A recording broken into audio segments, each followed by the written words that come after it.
Is everybody ready? Okay, good morning and welcome to today's facts meeting. We'll start first and foremost with apologies for absence. So we have, I believe, Trevor Thorne. We also have Councillor Wayne Daly and Councillor Anna Watson. Do you have anything else from the floor? And Chair, we also have apologies from Reverend Lennox. Thank you. Okay, we'll move on to item 2. That is the minutes of the last meeting. I take it everybody's had a chance to have a sift through. Any issues, Mark? Chair, can I just point out minute item 12, where it says urgent business, where I raised concerns over the Cramerton Learning Village. Just for clarity, it mentions about knocking down of a wall and the legitimacy of a work carried out. I just want to point out that that was about information only, and I was using a metaphor. It wasn't physically about knocking down an actual wall, and I just wanted to point that out in case there was any confusion that there was no demolition of a wall going on, and it was just about breaking down barriers to get more information. Well, nobody so has just in raised case it, there was but any confusion on those Duly minutes. noted, thank you. Thank you.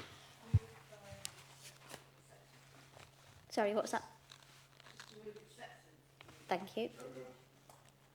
Yes? I actually voted my apologies on the 28th of August. Okay.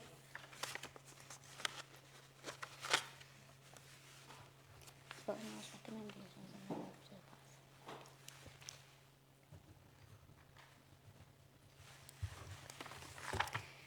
Thank you. Okay. Item number 3, disclosure of members' interest. Does anybody have anything that they need to declare that they haven't already declared? No. Thank you. We're going to have a little bit of a change around today because, unfortunately, Sue has to leave early for another appointment. So we will move first and foremost onto the Berwick Partnership update. So, Sue, would you like to take that away? Thanks. Could we have the presentation up, please? Lovely. Thanks very much. So yes, this is part of a regular slot now at Scrutiny, just to update everybody on the work ongoing in Berwick for the reorganisation. So where we would like to update you today is on developments around the staffing protocol, particularly recruitment and the selection outcomes that have happened this week, as well as some information around supporting staff for securing alternative employment. And again, we've got an event this evening that we'll update you on as well. And then a general update as to where we are with progress on each of the individual building projects. So moving on then, in terms of our update on industrial action, members will be aware there have been a number of strike days up in Berwick, with middle school staff being on strike, with ongoing industrial action. However, the latest is that the planned action for Thursday, the 24th of October, was withdrawn, and that was following a clarifying of commitment by the recruiting schools that they will continue to look at the staff at risk before going to any external adverts, and that's just making sure that they've exhausted every opportunity to make sure that that happens. And just to say there aren't any other planned strike days currently. There's nothing in the diary for those. And we are continuing to meet on a weekly basis with all trade unions, middle school chairs of governors, to develop some retention and compensation principles. So when that document is agreed and available, I'll provide a further update for Scrutiny as to some of the examples of what will be included in that document and how we will use those moving forward to secure the ongoing employment and support for individual staff. As I have alluded to at the outset, we concluded the recruitment and selection process for posts in the continuing schools for September 25 and September 26, and the outcomes staff were informed of the outcomes on Tuesday of this week. So what we can report, an update in terms of that ongoing piece of work, is we've now got 50% of staff that were deemed at risk at the start of the process have now secured alternative employment. Some of that is within the Berwick Partnership, some are external appointments as well. In order for the post to be filled, we identified that there were 47 posts to be advertised in the expanding schools for September 25 and 26. Of those 47 posts, 30 members of staff got their letters on Tuesday the 5th, informing that they had been successful in their application, and so some very happy members of staff. Just to say, on top of the formal recruitment process for September 25 and 26, there is also a number of posts that have been coming vacant based on people just moving on, retiring, leaving, etc., as you would normally see in any school year, in any school anyway. But those posts, as they become vacant, are also ring-fenced to those staff at risk. And therefore there's been 11 appointments through that process as well. So this is where we're getting the total numbers from. Oh, sorry, wrong way. Just to say as well that we have currently, as a result of that recruitment process, we've still got over 20 posts vacant. So a number of posts weren't filled. That was due to some posts not receiving any applications at all, or where there have been applications, staff have been appointed to other posts. Because if you remember, in the staffing protocol, people were allowed to apply for as many posts as they liked, and therefore the slotting in process has meant that we have still a number of vacancies. So those vacancies will be being re-advertised to the staff at risk following an event that we're doing later on today.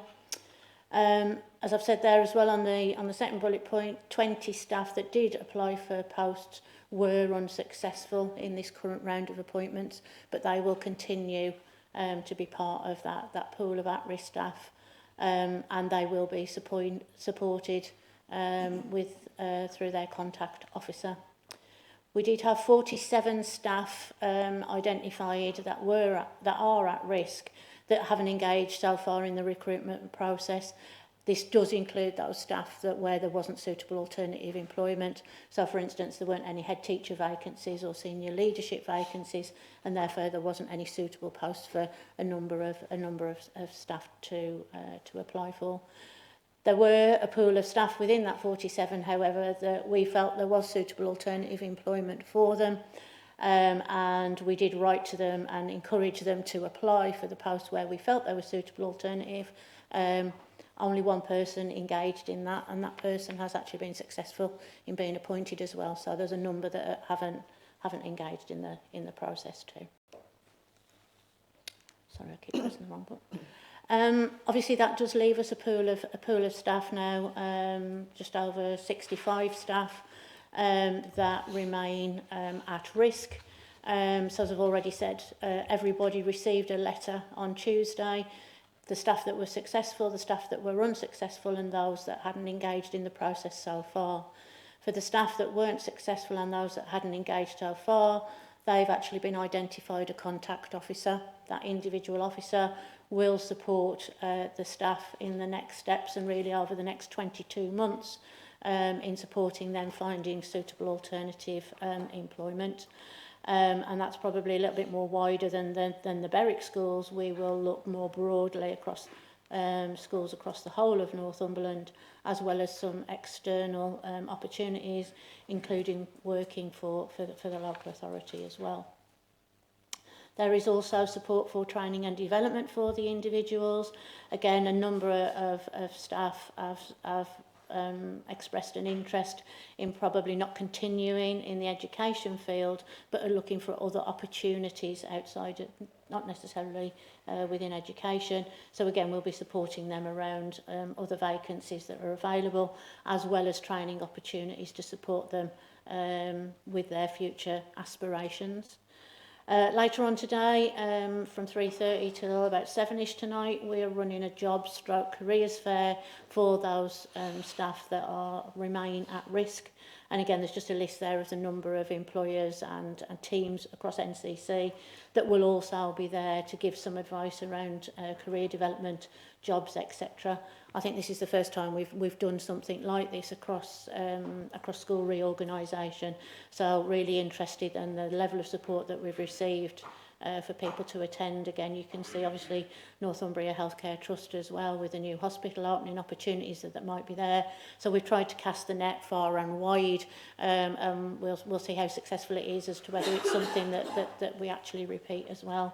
And just to say, it's staff that remain at risk in the COCUT partnership as well for their reorganisation have also been invited to that event tonight. Again, the numbers are a lot smaller there. Sorry.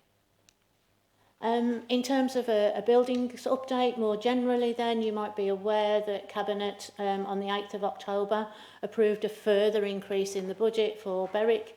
That's a further £2.4 million, and that was the money that we needed in order to carry out the full scope of works in the feeder primary school. Predominantly that money is being spent on the special educational needs and the scope of works there, particularly at Berwick St Mary's.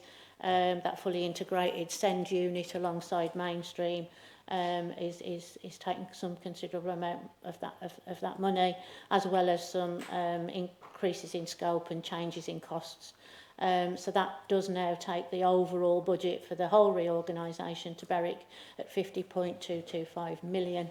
That gives us a budget for the primary reorganisation just over 2.8 million, and the remaining budget of just over 42 million is for the investment in Berwick Academy.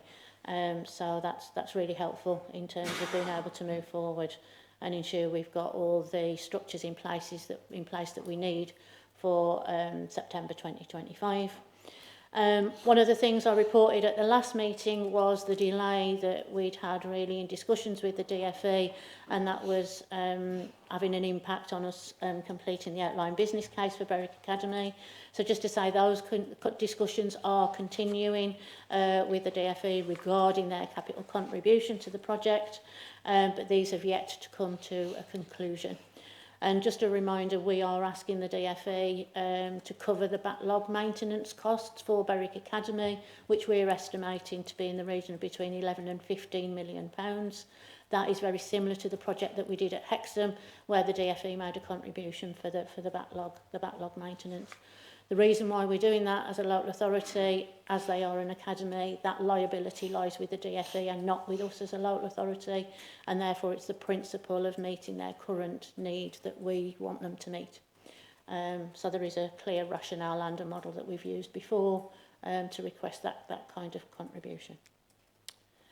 In terms of Berwick Academy, work is ongoing with the outlined business case. For those of you that have seen business cases in the past, you know our assessments are very thorough, and the report itself runs to hundreds of pages to ensure that we are making the right decision around investment. So again, we are carrying out option appraisals, design options. I think you mentioned before that we probably looked at 25 different options, and we're now just trying to hone those in to about half a dozen. We're also looking at alternative methods of construction in order to ensure that we're delivering the best value again. So that work is ongoing. It's not a quick piece of work. They normally take in excess of a year to do business cases. It does involve digging holes on site, making sure ground condition is right, so that we've got an absolute robust outline business case when we put that to Cabinet. So that's why the time frames are a little bit longer. We continue to get asked, again, I think one of the things I gave was an update on the leadership of Berwick Academy when we were at committee last time, just to say that due diligence around a future sponsor for Berwick Academy is also continuing, so we haven't got necessarily that secured leadership for the academy yet either.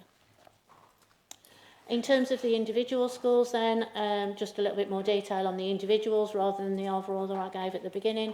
So Scrummerston, Holy Trinity and Tweedmouth First Schools, all those projects are progressing on programme. we are in final negotiations and approval process to appoint the contractor to carry out those works. And again, final detailed design is also in progress. And again, we're on programme, as I've said, to get all that work done for September 2025. Berwick St Mary's, I think, as I'd already mentioned, around the scope has increased there. We are now going to be putting an extension onto Berwick St Mary's in order that we can have that separation as well as integration of the special needs unit, and therefore final works are ongoing. We are continuing with our pre-app discussions with Sport England, Highways colleagues and our ecologists. There are competing demands for that site that's giving us some challenges about meeting all the needs of the statutory consultees.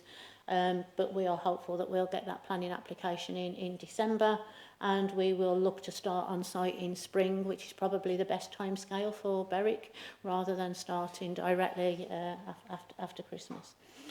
And again, we've got a couple of projects where we're doing internal reconfiguration, so that's the primary and community hub that will include the family hub at Wooler and some internal reconfiguration at Norham. So again, all of those works are progressing well. The way to deliver the projects, Norham is quite a small project, so we use an internal design team and local supply chain through procurement, so those works are progressing well. And again, Wooler, I think we've got a design freeze now that includes that enhancement of the family hub on the shared site. And we are now starting some engagement with the wider community, particularly through the local elected member, around other surplus accommodation and how that can be used to enhance community facilities as well. So that actually starts in December. And again, we've got some minor amendments in for planning, and we're expecting those back on Wooler for December too. And again, just to remind everybody, we haven't forgotten the three little schemes, but they continue to progress as well through our internal design team and procurement for Lowick Spittal and Tweedmouth Prior Park. So I think that's the end of the update. Thank you. Thank you, Sue. We'll start with questions and then go on to comments if anybody has them. Yes, Councillor Hill. I've got about 100 questions, but I'll stick to 3 short ones. The first one is, it really needs some clarity on the strike action, because they've gone on strike and they've been really clear that we want, and there's been a series of strikes, and the last one was regarding the staffing protocol. And then they said, we will only call off the strike if you back down, and then that's what's happened. But the communication that's come out is on all these things is trying to make out that it's just been a little bit of a sort of friendly conversation, and I think it being a bit disingenuous about really what's going on. So in terms of the staffing protocol, as I understand it, there was an agreement that jobs would be ring-fenced for a certain amount of time for staff at the middle schools, and there was backing down of that, but then that's been reaffirmed. So the first question, could you just confirm exactly what was agreed around the staffing protocol and what it is now? Second question is around guarantees. There's something around the sort of staffing level banding has been agreed to meet the shortfall around staffing banding. If you could tell me about that and tell me how much you're looking, it'll cost NCC, and I presume that's not coming out of the 50 million budget. So what the amount of guaranteeing current salary banding is. And the third one, and I've gone on about this so many times, the frustration at almost 4 years since nothing's been done with the new school. The money was agreed 40 million February 21 and nothing's happened. And there's been excuses. So the first excuse was, we're waiting for school reorganisation, but there's never an option or a planet where we wouldn't need a new school, crumbling Berwick Academy. There's no option where children in Berwick don't deserve what Bunteeland have got. modern facilities. So 4 years have been wasted. And it just seems to me, and I did laugh when said it's been built in spring, just before the election, that there's a sort of politics wanting to get the credit for it. It's a bit like the A1, wanting the credit for it, but not actually doing it. And that takes me to, which it doubted my actual commitment to the project. Now, the extra that's been put in from the original 40 million is now 42 million. Now, I'm not an expert in these things, but I believe conservatively construction costs have gone up about 4% every year. So you're talking about 16%. So that doesn't even meet the increase in construction costs.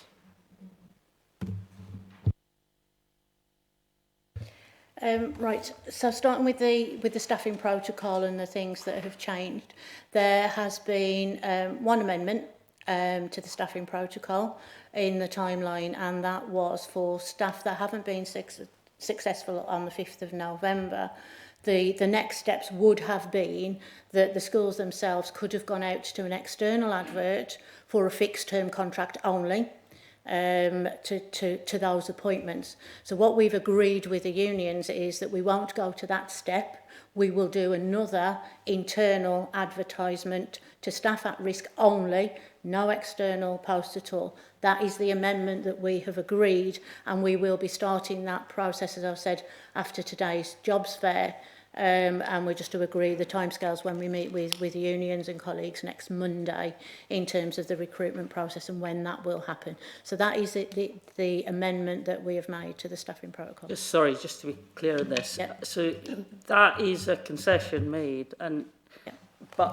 it is disappointing because children have lost days in school because of the strikes, and you think it's almost like it sounds a funny thing to say, but it's almost a reassurance if you don't back down to strikers' requests. If you do, you think, well, why didn't you agree to that in the first place? Why wasn't there sort of meaningful conversations?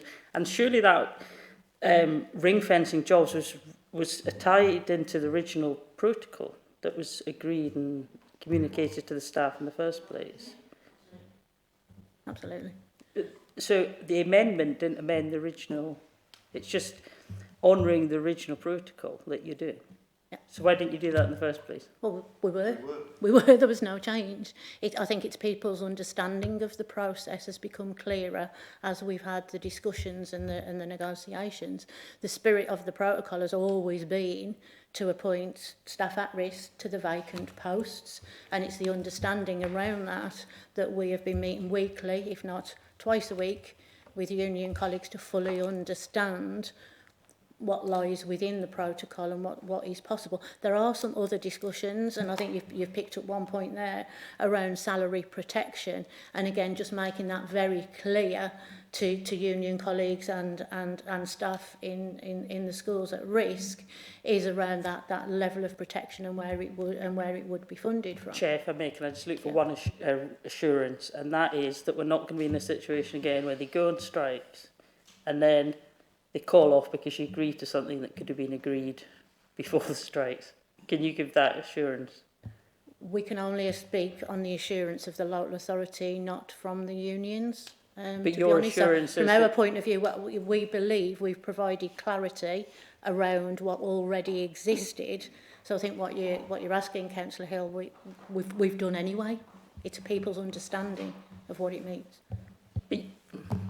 Well, you will have meaningful conversations with the unions, so we're not in that situation where you do back down, but you say you're not backing down.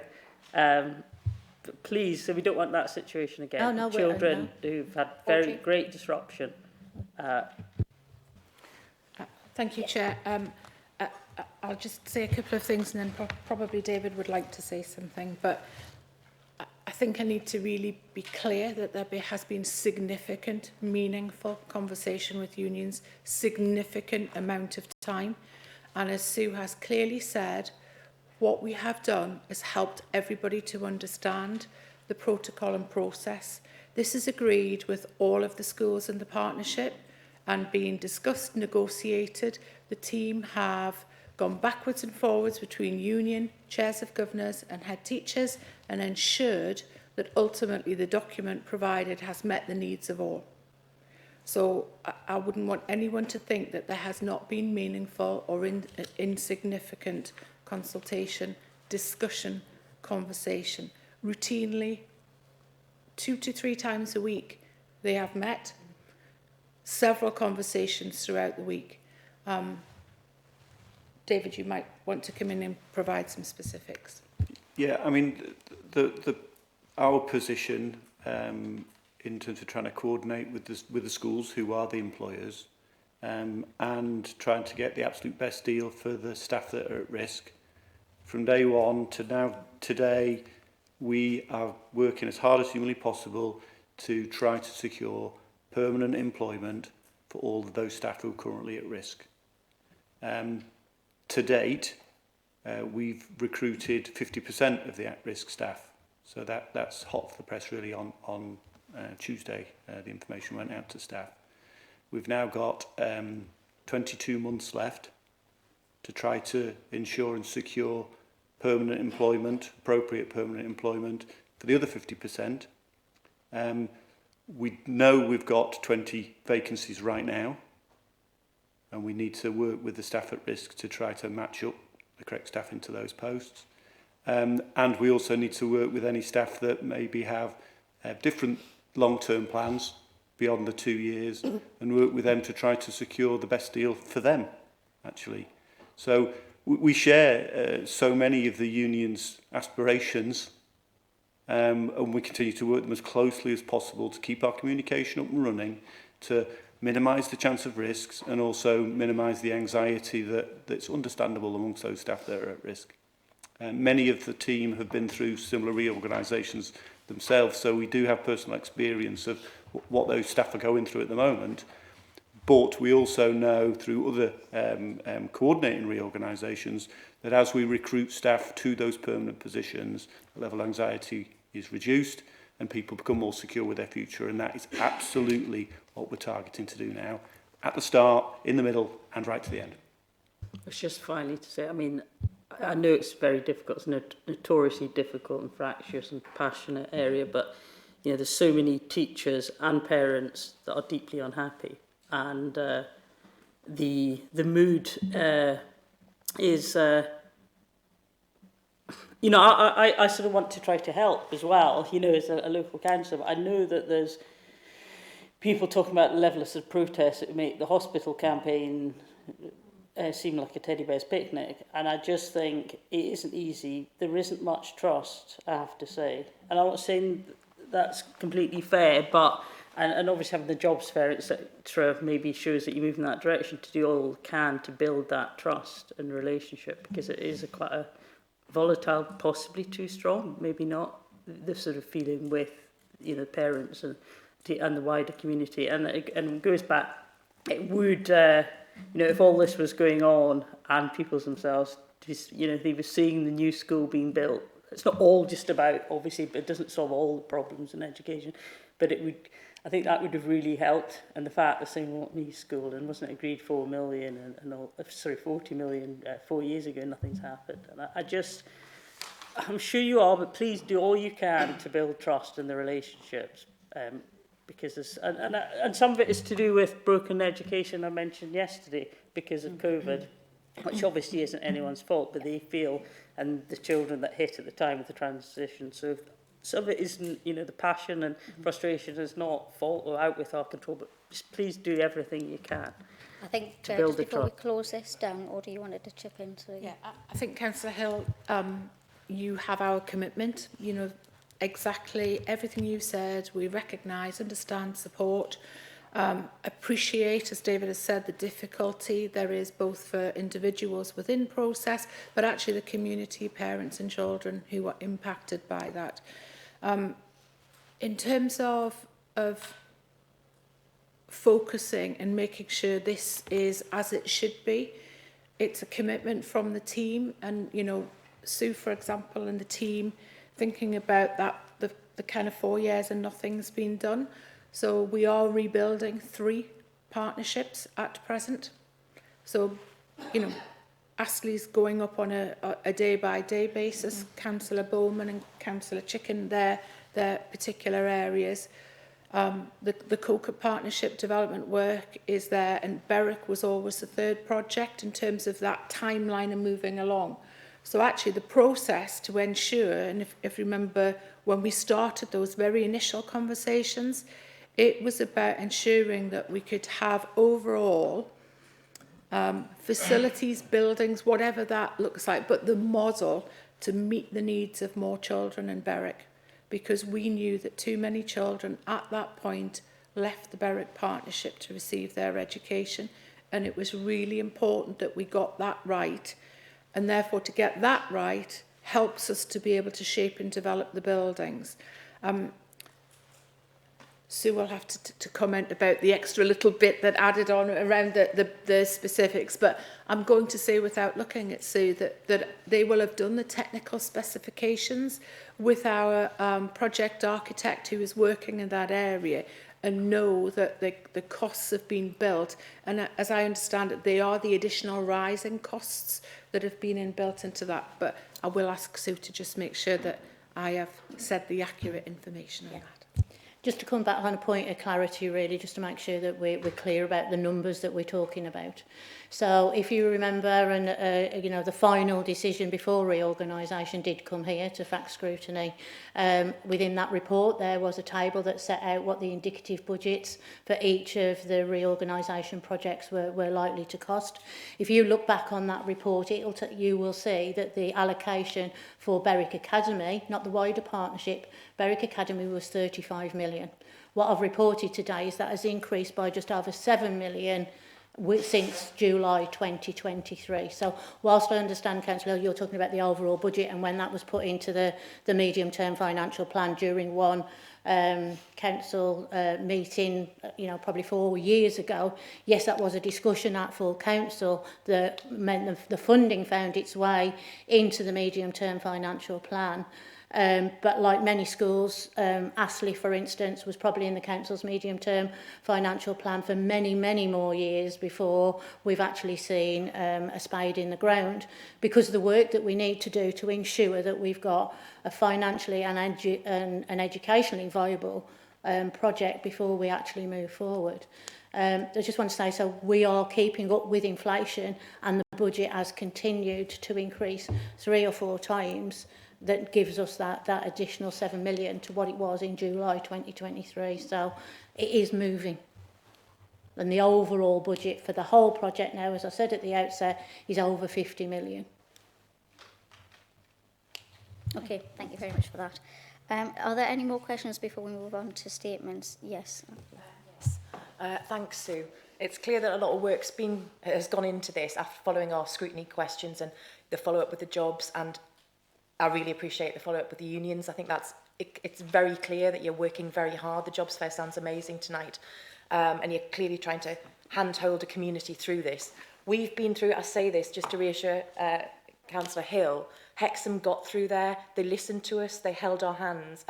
Although I'm not, as you know, I'm pro 3-tier, and that, or a hybrid model, which we didn't go for. I'm glad this is progressing, and they got us there in Hexham. They listened, and we did get there. And it is always nerve-wracking for change, and when kids' education's involved and teachers' jobs are involved. But we're there in Hexham now. You're just going through the bit that we did, and it was nerve-wracking. Just, yeah, hold tight, we'll get there. My question was about the due diligence around the academy process. I'm not sure how that works. Who nominates?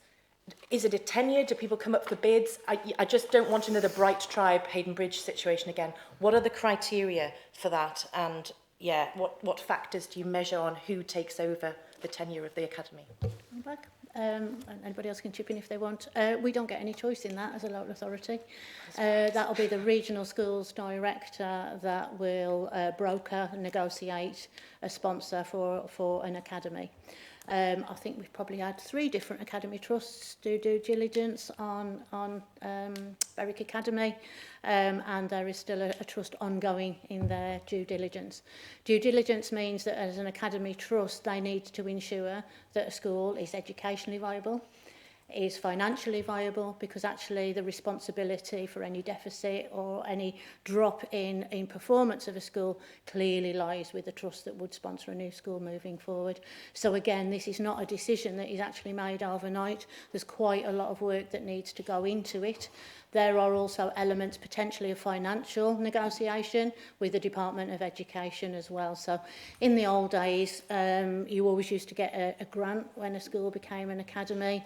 It felt quite a lot of money at that point that would allow for minor structural changes, new uniforms for children, etc. That kind of grant. But I think in real terms, I don't think that grant has really changed. So it ends up very much now being a negotiation with the DfE about a package of support that a school would need for a sponsor to be able to take them over.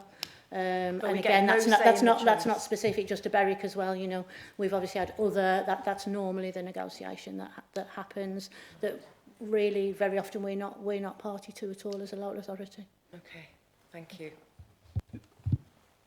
Just not in contrast to Sue's point, she's right. It is the Regional Schools Commissioner and the DfE's job to find the right trust for particular schools, and they have been spending a while looking for the right trust for Berwick Academy to form into a family of other schools. We do liaise with them though, at least half-termly. So Catherine and the team come to see us, and we'll discuss a range of issues right across the piece of the schools. We'll discuss maintained schools, we'll discuss current academies, we'll discuss trust performance. So we are involved in the dialogue, and I would say that we are in partnership with them about Berwick Academy and about the future of Berwick Academy. But at the same time, it is their head teacher board that will approve or not a trust application to take over at Berwick Academy.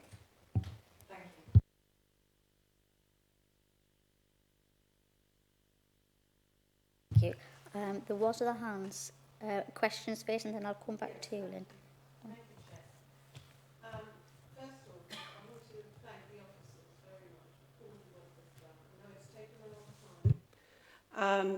But there was a lot of opposition from going from 3 to 2 tier in the community, and so there were a lot of people that were quite upset. But you have really done a fantastic job in communication, although maybe some people weren't listening. But you know, really, I think you really have. So you should be applauded for that. So the other thing is. You know, the hospital, for instance, took 10 years. I mean, things take a long time in Berwick. I don't know about the other towns, but, you know, some things do take a long time. So, you know, it's not just, that wasn't just a teddy bear's picnic. So the questions I have was really on the 47 staff that are not engaged in the process, which include those where they felt they weren't suitable alternative employment. I'm just wondering, have they accepted more training, or is it because they, you know, there's nothing there, they don't, you know, the positions that are there, they don't think there's anything for them, or is there something that would suit them? I'm just wondering what will happen to those people that are not engaged in the process. So that's the one question. The other question is, have you met with the new Labour MP to see, you know, about the more money from DEFRA? They do realise it's an academy, and we put in 50 million at council. So I just wondered what, you know, whether there's that extra, I think you said 11 million that we need, and whether there's any chance that we will get that money from them for the other schools.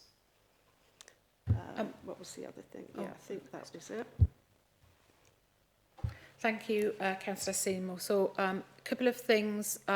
Sue and David will pick up the detail around the individuals who haven't engaged. But yes, we have met with our new MP, David Smith, and we have met with David with DfE around what might or might not be available. in terms of any finance. What we need to be able to do is work alongside everybody, all partners, to have that discussion and get to a conclusion with Berwick Academy around a multi-academy trust.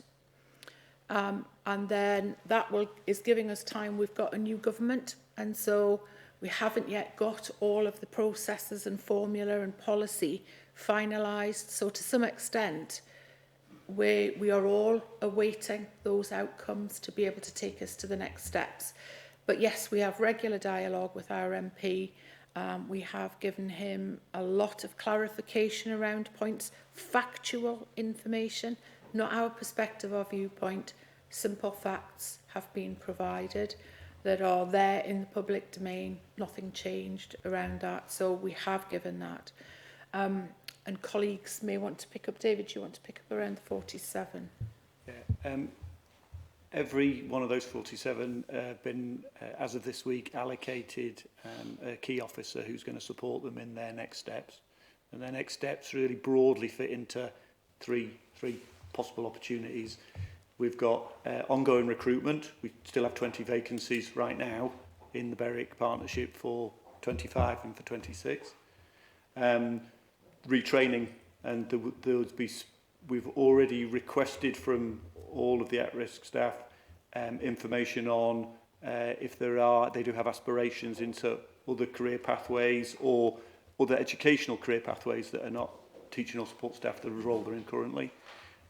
So there'll be a bespoke retraining programme for those staff that still 22 months to go, of course, who wish to maybe study in a different area or gain experience in another area, and then hopefully move on to permanent employment following that. And the third opportunity is redeployment. And some of the folk who are meeting today at the jobs fair, for example, some of them are different parts of NCC. We've got public health representation and so on, where they'll actually look to those members of staff to see whether there's current opportunities in other parts of sister organisations and NCC itself to find positions there. And I've also written to all the educational provisions in Northumberland collectively, so outside of Berwick, to request that we have a pool of staff, that those that meet the essential criteria are given.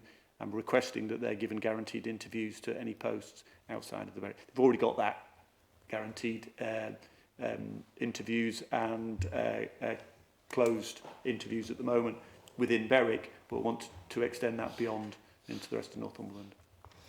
Yeah, because I know Holy Trinity taking on more staff, and also because obviously more pupils, and then as well St Mary's in Berwick, which have the extra send, so there would be more teachers that will be needed there. So hopefully we can get them all employed.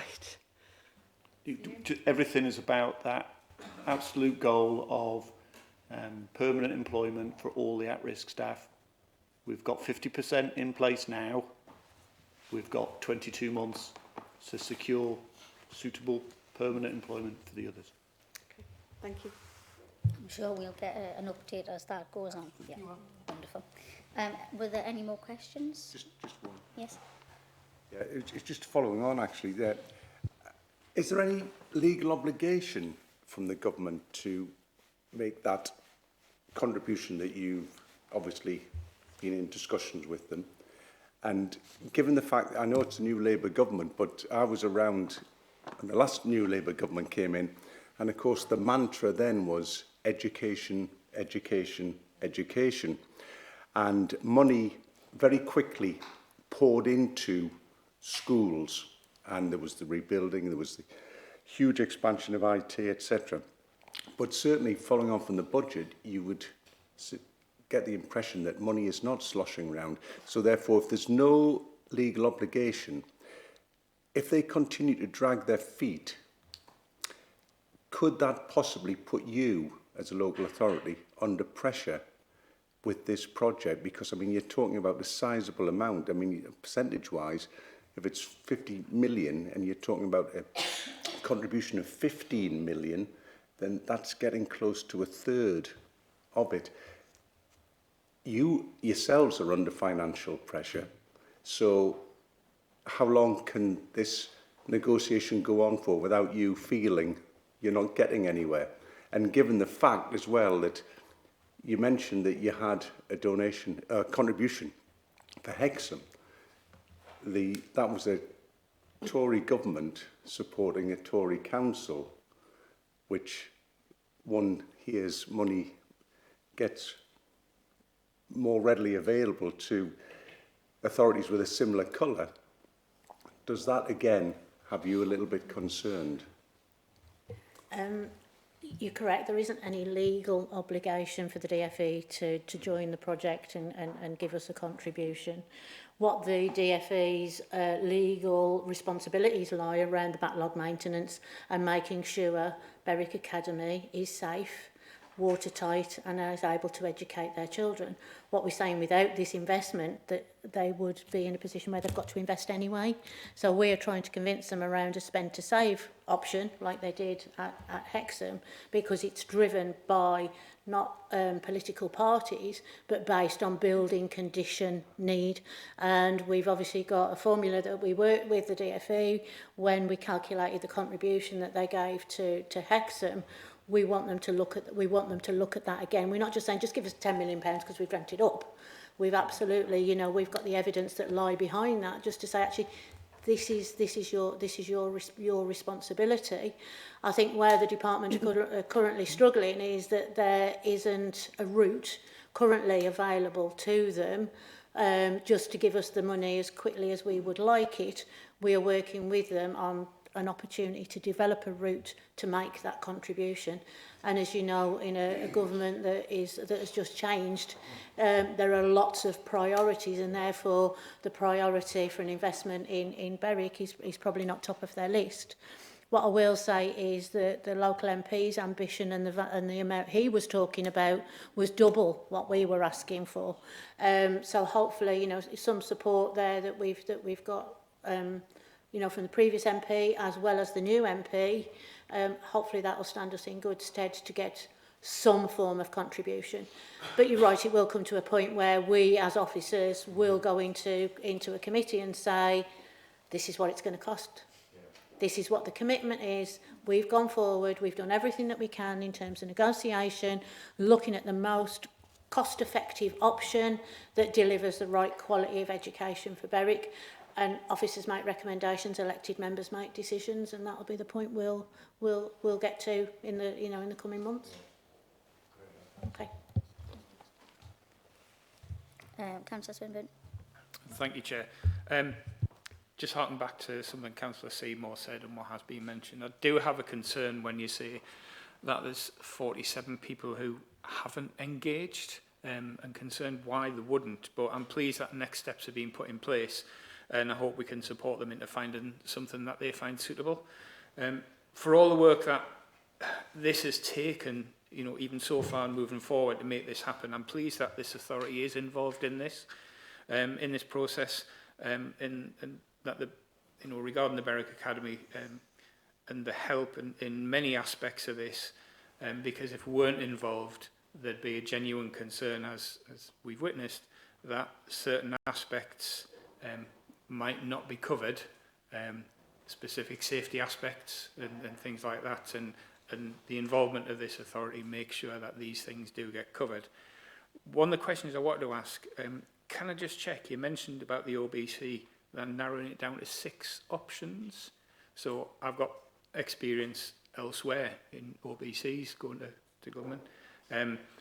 We would never have done as many as 6 options, and I'm just going to ask, are you not spreading yourself out a lot and giving yourself too much work?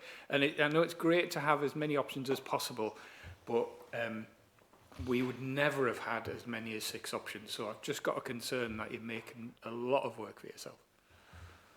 It's a lot of public money, Councillor Swinburne, and therefore we do need to make sure that we've looked at all the options to make sure that the project is deliverable and affordable. Berwick is a unique site. I don't think in 20 odd years of doing this job I've worked on a site like it. The topography is very, very challenging. A lot of the money that we're talking about, a lot of the money that we're talking about is in retaining structures, engineering, because of the site. Therefore, we've got to look at many options to make sure that we're using the natural form of the land to deliver the best value. Hence why when the options come forward and you see what we've looked at, we have had to go the extra mile. Particularly, as you know, people have already pointed out here, in the current market and what we're finding, you know, the construction market, construction inflation is running 10 times more expensive than standard inflation, and I'm busy pulling some of that information together at the minute for another report that I'm writing.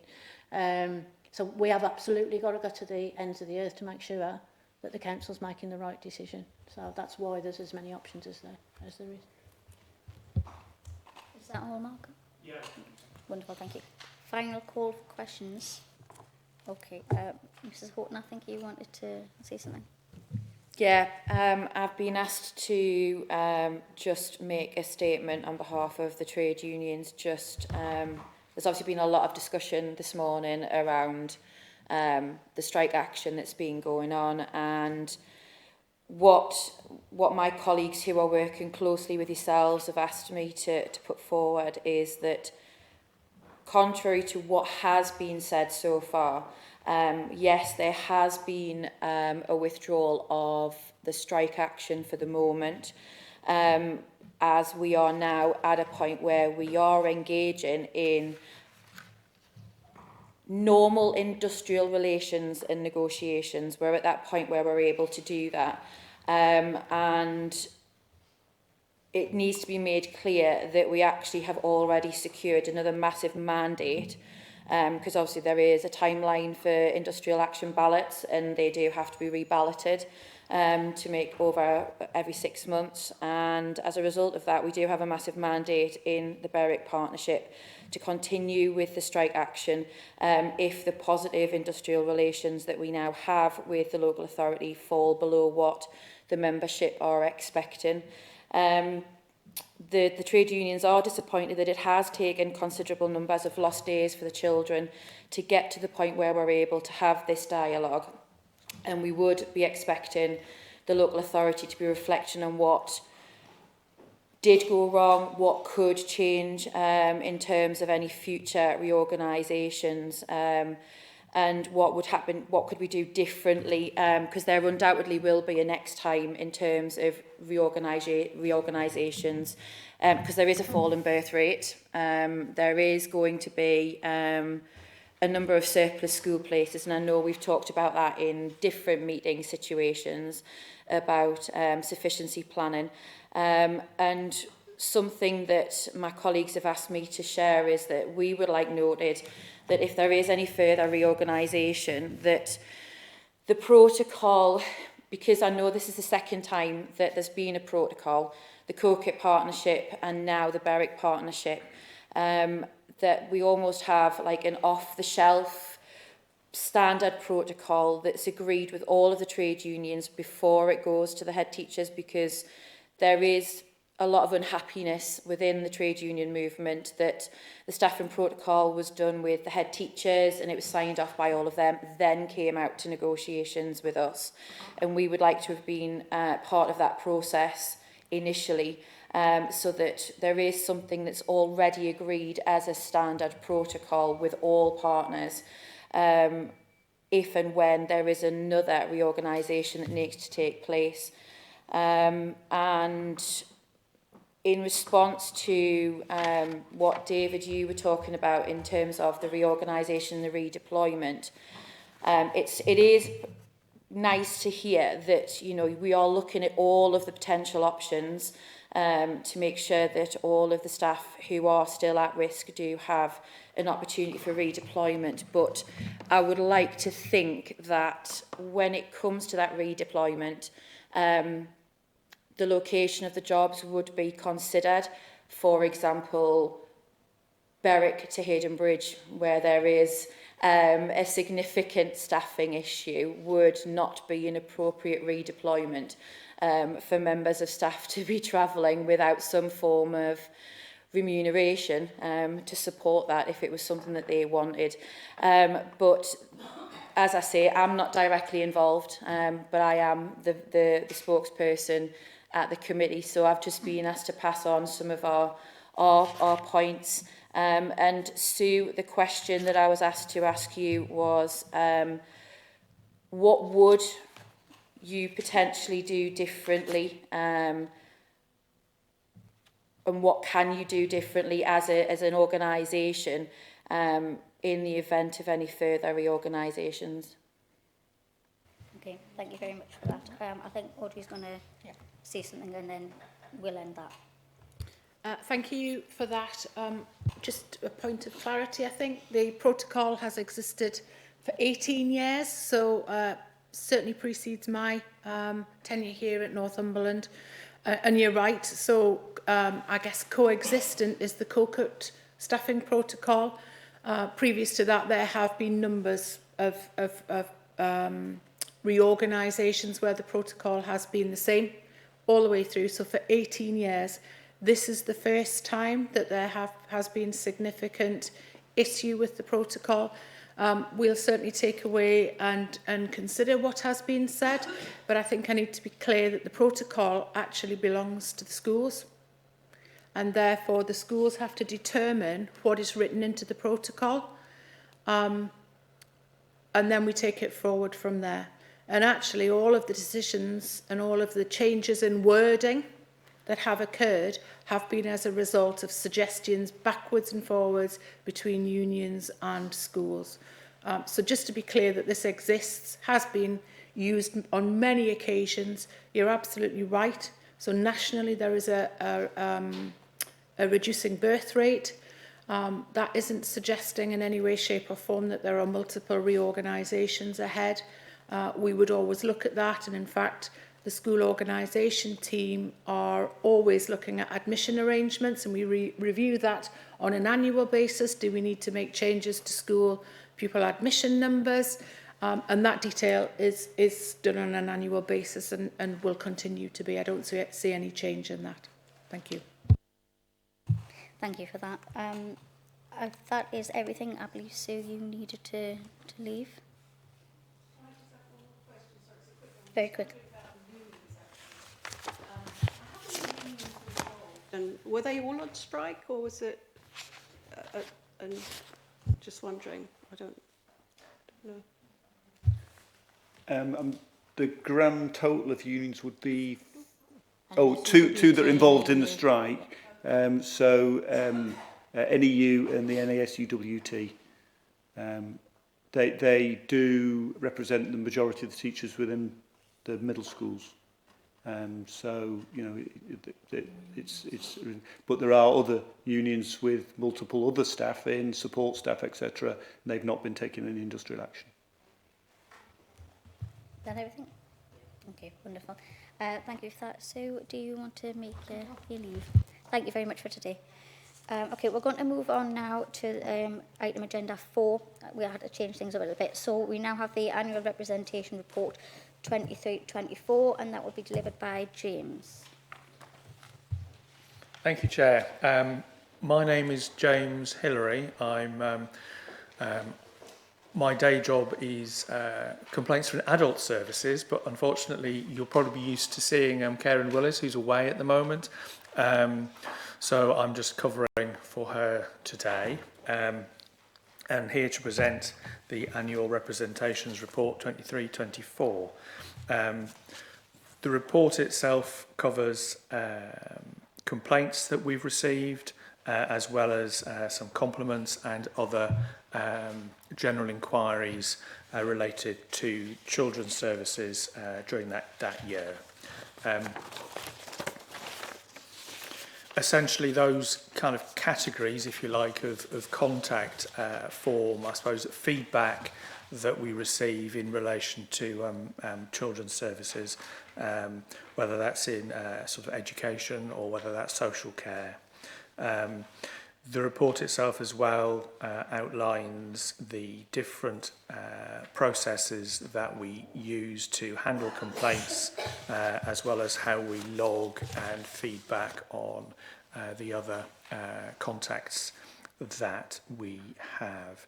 The numbers of inquiries, compliments and complaints will vary from year to year, but as a sort of a standard position that we would take is that we would like as much feedback as we can get from the people that use our services, their carers and their families, in order to use each and every one as a potential learning opportunity. Because I don't pretend for 1 minute that we get everything right on every occasion all the time. So there are times when, as I said, it's important to try and encourage people to tell us what they think about our services, whether that's good things or whether that's not so good things.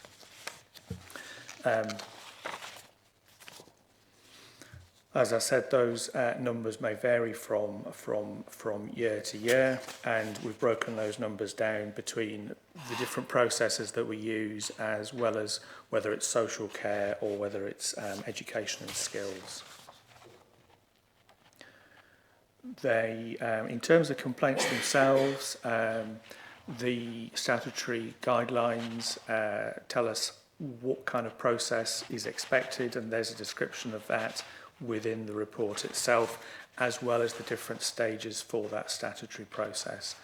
The report also covers the, I suppose, the final stage, which is the local government and social care ombudsman for complaints, and any decisions that they've made during the 12-month period are noted in the report.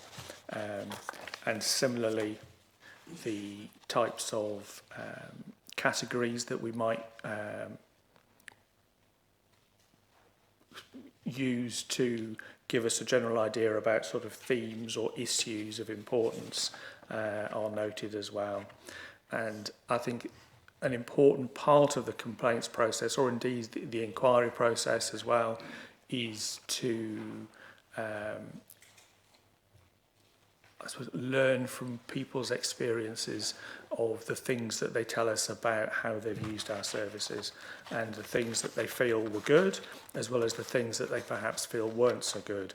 So, as far as I'm aware, there are a number of arrangements in place in order to progress any particular learning within children's services, whether that's on an individual basis, where someone might have had a bad day at the office, shall we say, or whether there's something that's applicable across different service areas or different teams, so that that can be cascaded to them as reminders or as changes to processes. So I suppose that's kind of it in a nutshell. So if there's any questions, I will do my best.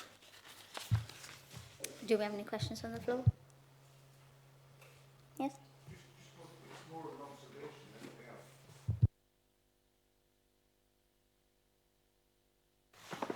When you make a WhatsApp phone call and at the end you've got your 5 stars and you press down what you think the quality of the call is, etc. I think you're absolutely right. It's important that people should have the opportunity to write, and when you read some of those compliments, etc., I mean, it's very, very positive indeed. I think it's wonderful feedback for the staff. I think it must make their day when they see some of those compliments.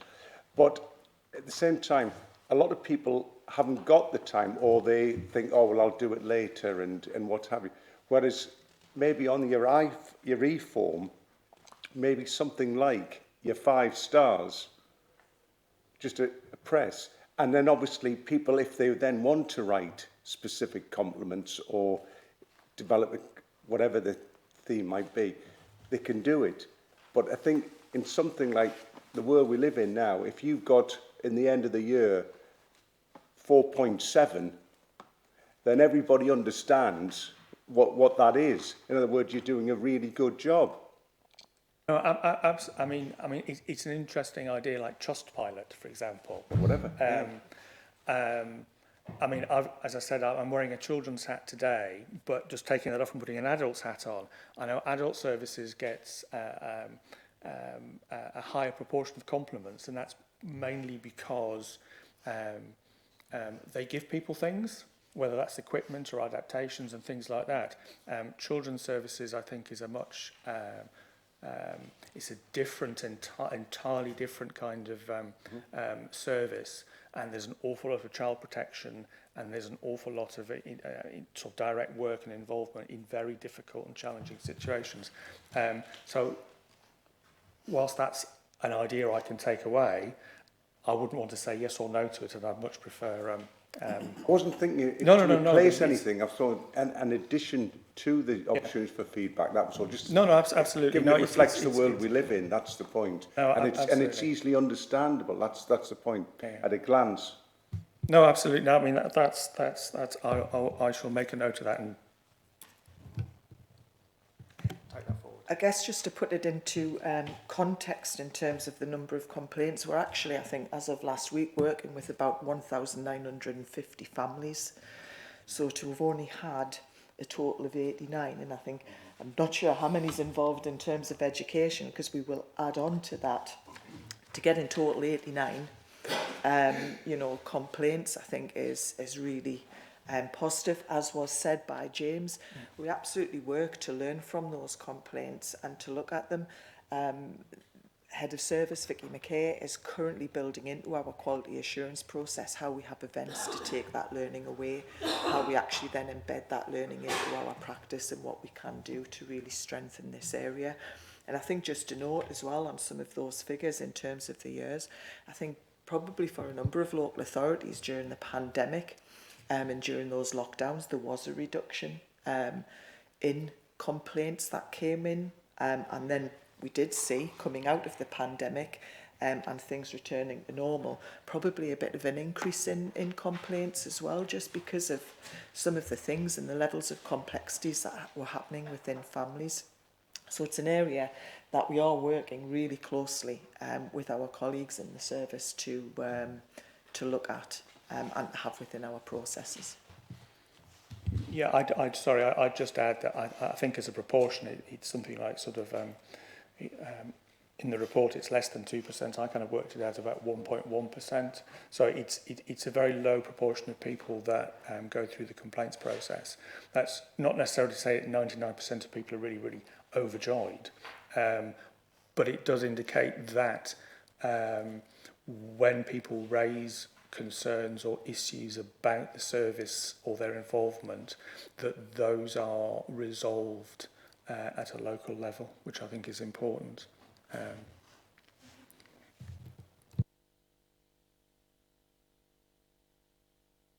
Les, would you like to? Thank you. We're talking about individuals.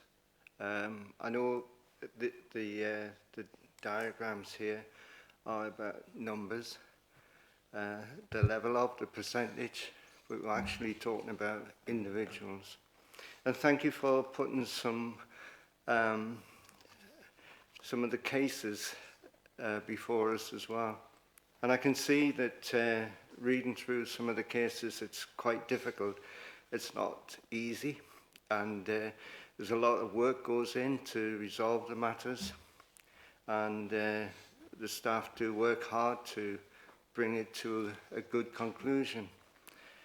And I also see that some are quick and easy, as it were. You know, if somebody puts a complaint in, you give them an answer, they're satisfied. My concern is that, as we've just been discussing it, it is about numbers, isn't it? But those numbers are individuals. My concern is when you close a case, do you actually follow up at a later date to find out if that person is satisfied with how it was handled and how it came to a conclusion? The short answer is generally yes, we do. I do know that when people make inquiries that might be dealt with less formally, we do double check that they are happy with the outcome that they've got from the officers involved, and we do support people to escalate their issues if they want to. And I think the point that you make is that they're all people with their own lives, and it's important that we do as much as we reasonably can to resolve the issues that they may have. Sometimes we can help, and sometimes we can't, because as the report refers to, there may be court involvement, and it's important for us to signpost people to the right, if you like, area in which they can raise their concerns. But as a general rule, I can assure you that if people remain dissatisfied, we try and find that out and support them to move through the process, or if they are satisfied, then we know that, you know, a good job's been done. The complaints process itself, we again signpost people, so when they receive their responses, they know where they are in the process and where they can go next. And as I said, in terms of inquiries, we do follow up just to double check that the less formal approach has worked for them in this instance. Okay, any more questions? Thank you, Chair. James, within the report, it states that the communication information remains the highest categorisation of complaints, and many of these relate to timeliness of calls.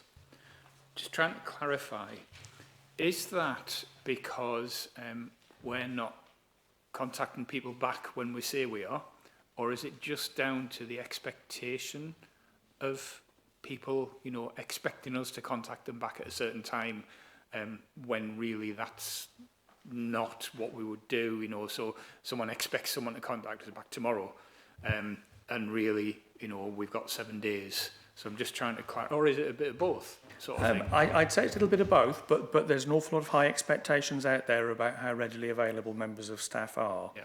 And the report does refer towards, which page? 5.75. Yeah, there's issues around trying to make sure at the outset of involvement with people that they understand what, how we might be able to communicate with each other, the kind of, and if you like, set the ground rules out at the outset, rather than at a later point when perhaps they become more frustrated or irritated because the social worker or the team manager isn't available at the point that they want them to be available.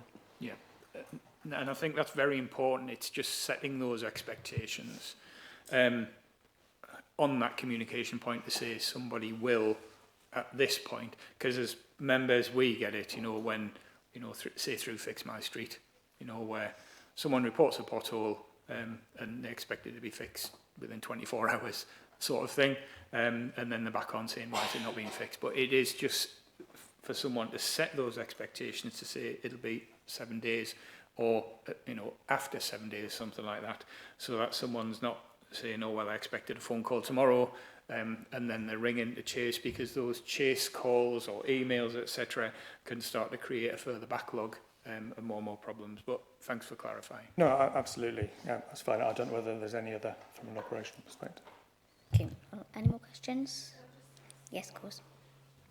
So just looking at one of the complaints, and I don't want to pull anything out, you know, individually, but so there's a problem with recruiting educational psychologists, is there?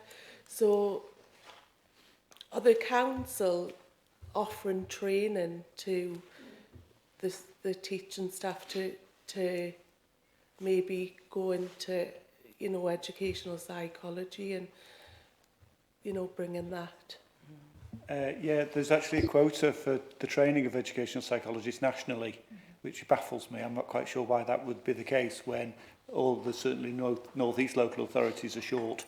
But there is a national quota and only so many can be trained. Having said that, we do have trainee educational psychologists on our EP team, and to go full circle, the EP team are going to the jobs fair this evening, and we'll be talking to both support staff and teaching staff who might have an interest in there, who then might be able to engage with our trainee And then the knock-on from that will be then that they're obviously going to be in a really good position to gain one of those limited full accredited training places. Okay, is everybody satisfied with that or any more questions? Okay, wonderful, thank you. We will move on now to item 5. We have the care proceedings and public law outline annual report on progression. That will be delivered by Patrick. Thank you, James.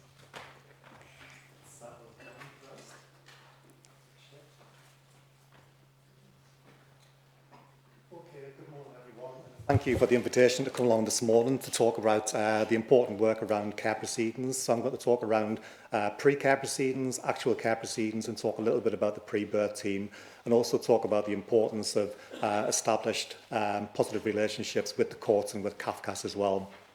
So for those of you that don't know me, I'm Patrick Boyle. I'm head of service for the safeguarding teams, which also includes the pre-birth team.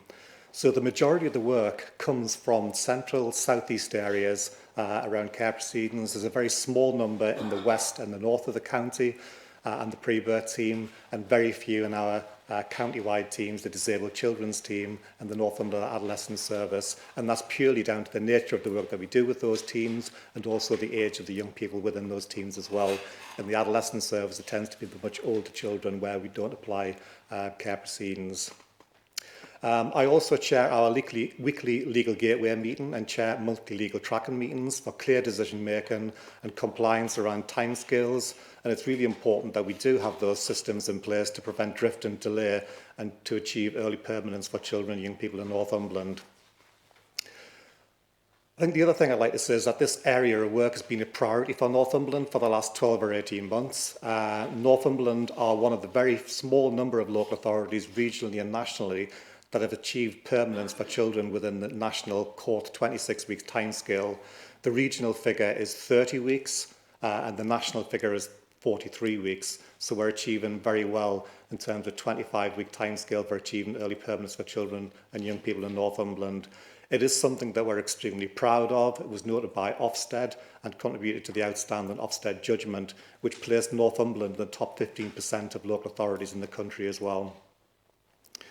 I think most people will be aware it's an incredibly challenging and complex area of work. I personally like to take the opportunity to acknowledge the dedication and hard work of our staff, of our managers, our legal team, and also multi-agency partners in Northumberland for achieving permanence in Northumberland. And I think not forgetting the families that we work with as well, it's incredibly difficult for them, but I think largely they do work very, very well with us and achieving permanence for their children as well. So the report covers pre-proceedings, care proceedings, an update on the pre-birth team, and also within there I've shared the feedback from Ofsted, and I'm hoping that people have had the opportunity to read through the report, including some of the Ofsted feedback as well.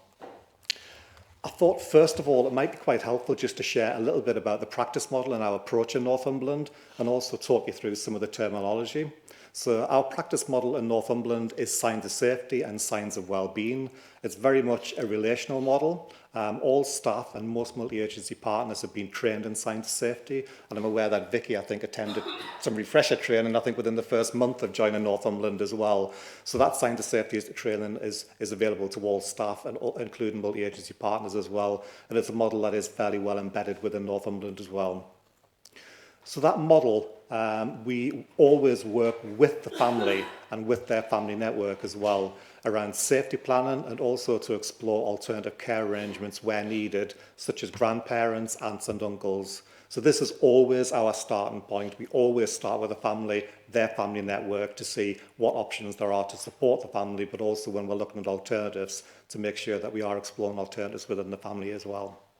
Children only come into our care where there are no other safe options within the family and their network, and always with the agreement of Legal Gateway and also head of service agreeing that decision to be made as well, which is always underpinned by Northumberland's own legal advice.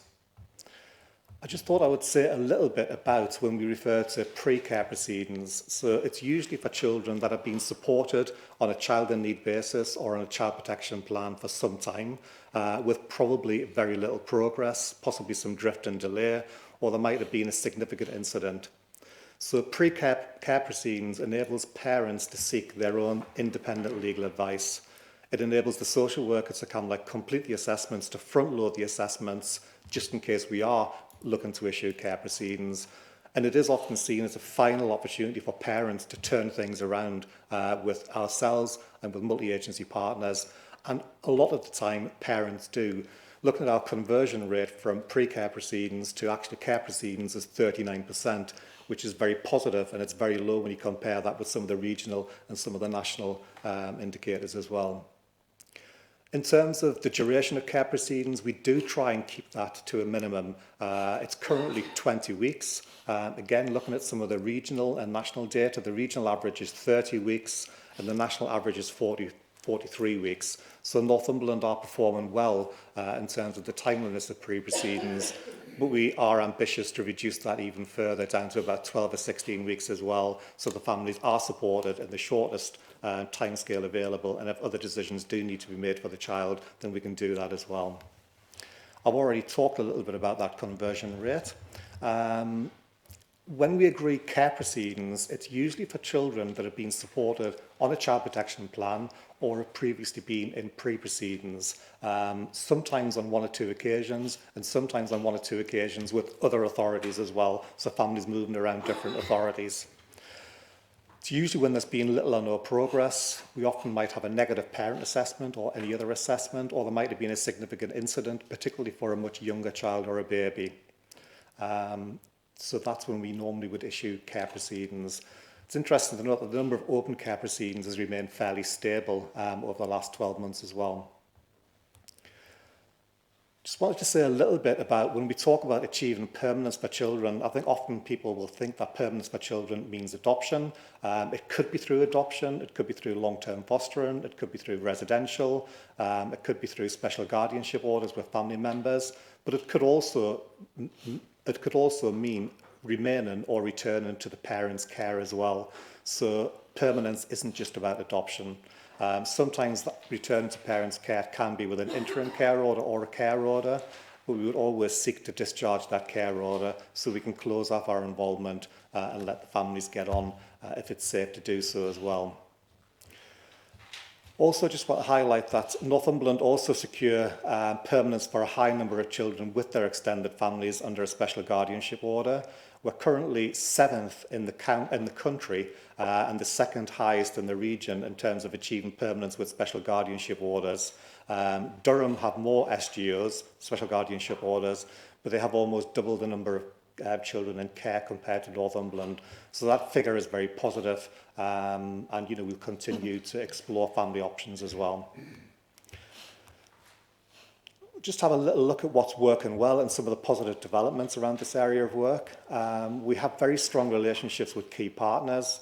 I hold regular meetings with our own legal and the council, with Children and Family Court Advisory Service, CAFCAS, and with our designated family judge. And we're also part of the local Family Justice Board doing some regional work.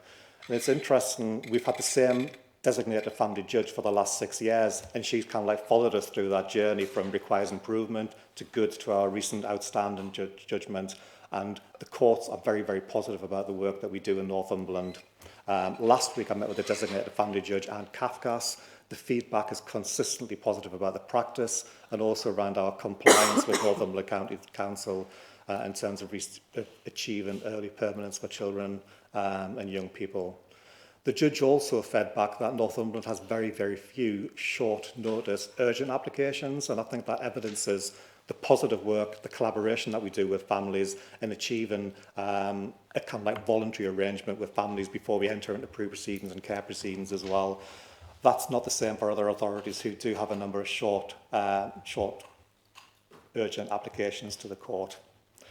I think other examples is, we are very, very connected with the region as well. We do a lot of regional training. We attended the regional relaunch of the pre-care proceedings.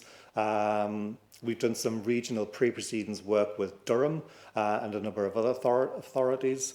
We've engaged in a pilot with the DFE and CAFCAS around an early pre-case management hearing, an early conversation to make sure all of that information is shared with the court before going into that initial hearing. And also just a couple of weeks ago, we attended a regional early permanence conference. So We have sound training within Northumberland as well, but we are very well connected within the region. I've mentioned the pre-birth team in the report as well, and I'm sure you've read the detail around the pre-birth team, but the pre-birth team was set up in 2022. It was initially as a pilot, it's been evaluated from September last year. It's now permanent, it's very successful, located within the family hub, alongside multi-agency colleagues, and again, we have some very positive feedback from the court around the pre-birth team, and also from Ofsted around the pre-birth team. So I think just to summarise, I think the report is very positive. It shows lots of positive developments around pre-proceedings, care proceedings, our pre-birth team. Lots of positive praise from CAFCAS and from the court. And again, you know, contributed to the Ofsted judgment of outstanding, again, placing Northumberland in the top 15% in the country. So that's a quick summary of the report. There's lots more detail in there, there's lots more data, but I thought I would just share that summary, and I'm happy to answer any questions. Thank you for that. Reading through, there were some very, very encouraging results in there, a very comprehensive report, and it's looking very, very good for the future. So thank you for that. We'll start with questions. You want to go first and then come back to you, Georgina. Thanks, Patrick. Yeah, really positive. I seem to remember being on the committee back in 2022 when they talked about the court casework there, and the length of time was nearly 40 weeks, and you were really working hard there. I think it's absolutely wonderful what you've done. I mean, you've virtually halved it, and I think that's absolutely fantastic. So therefore, whatever you're doing is really working, and yet the national average is 41 weeks. Is there something that Northumberland does that could share? In other words, we must be deemed best practice, not just regionally, but nationally. And is there something that we could do to share that best practice? Because presumably other authorities are taking an inordinate amount of time, and yet we somehow have got it right. And congratulate, I think it's absolutely brilliant. I think it reflects really well on your team and so on there. But is there some sort of vehicle or some sort of national conference or whatever that we could be sharing our best practice? Yeah, we do you want to come in? Okay. Yeah, we are very well connected within the region with the local family district board. Yeah. All these acronyms, even I can't remember what they are. So we are very well connected. We do share practice. We have done some regional audit work very recently with Durham and 2 or 3 other local authorities. So we do share that practice regionally, and you know, we're more than happy to kind of like share it beyond the region as well. It is an incredibly difficult area of work. Some sets of care proceedings do take a lot longer. The complexity, the number of children, the number of specialist assessments can often kind of like add in kind of like drift and delay. I think what we've done very well in Northumberland is relied on our social workers as being the expert and building you know, that kind of like strength in our assessments and preventing some of the external independent assessments that sometimes CAFCAS or the court will ask.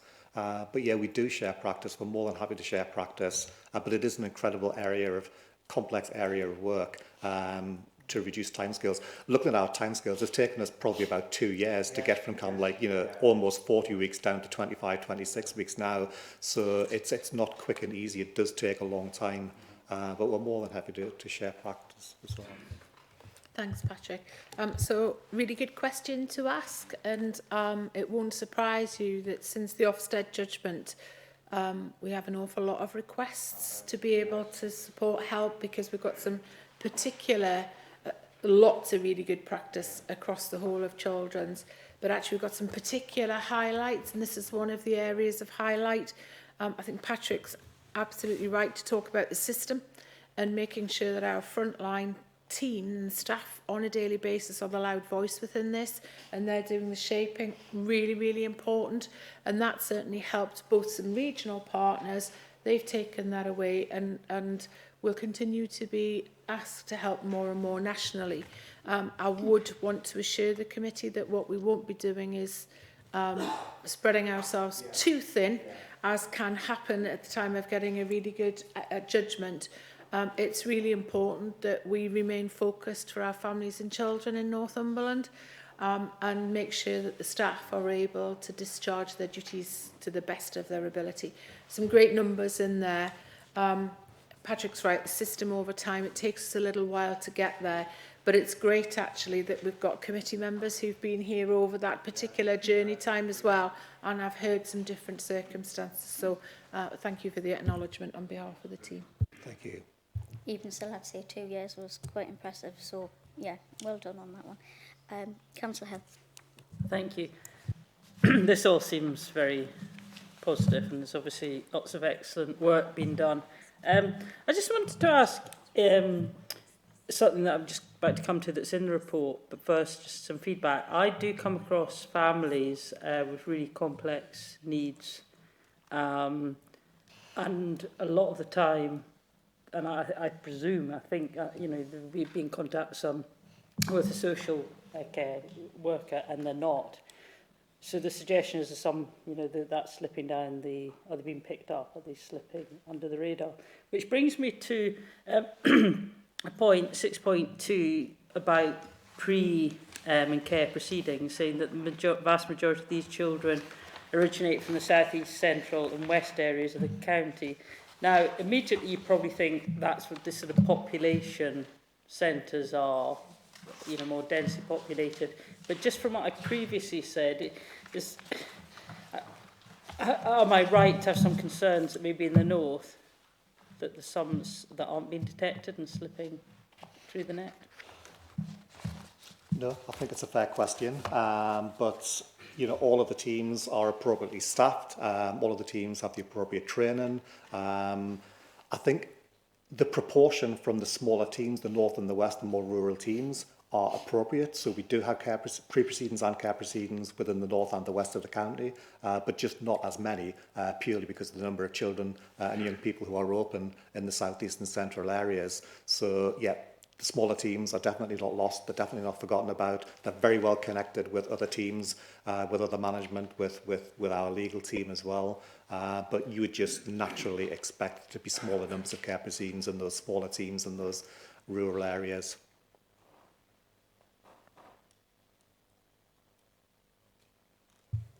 Are you satisfied with that answer?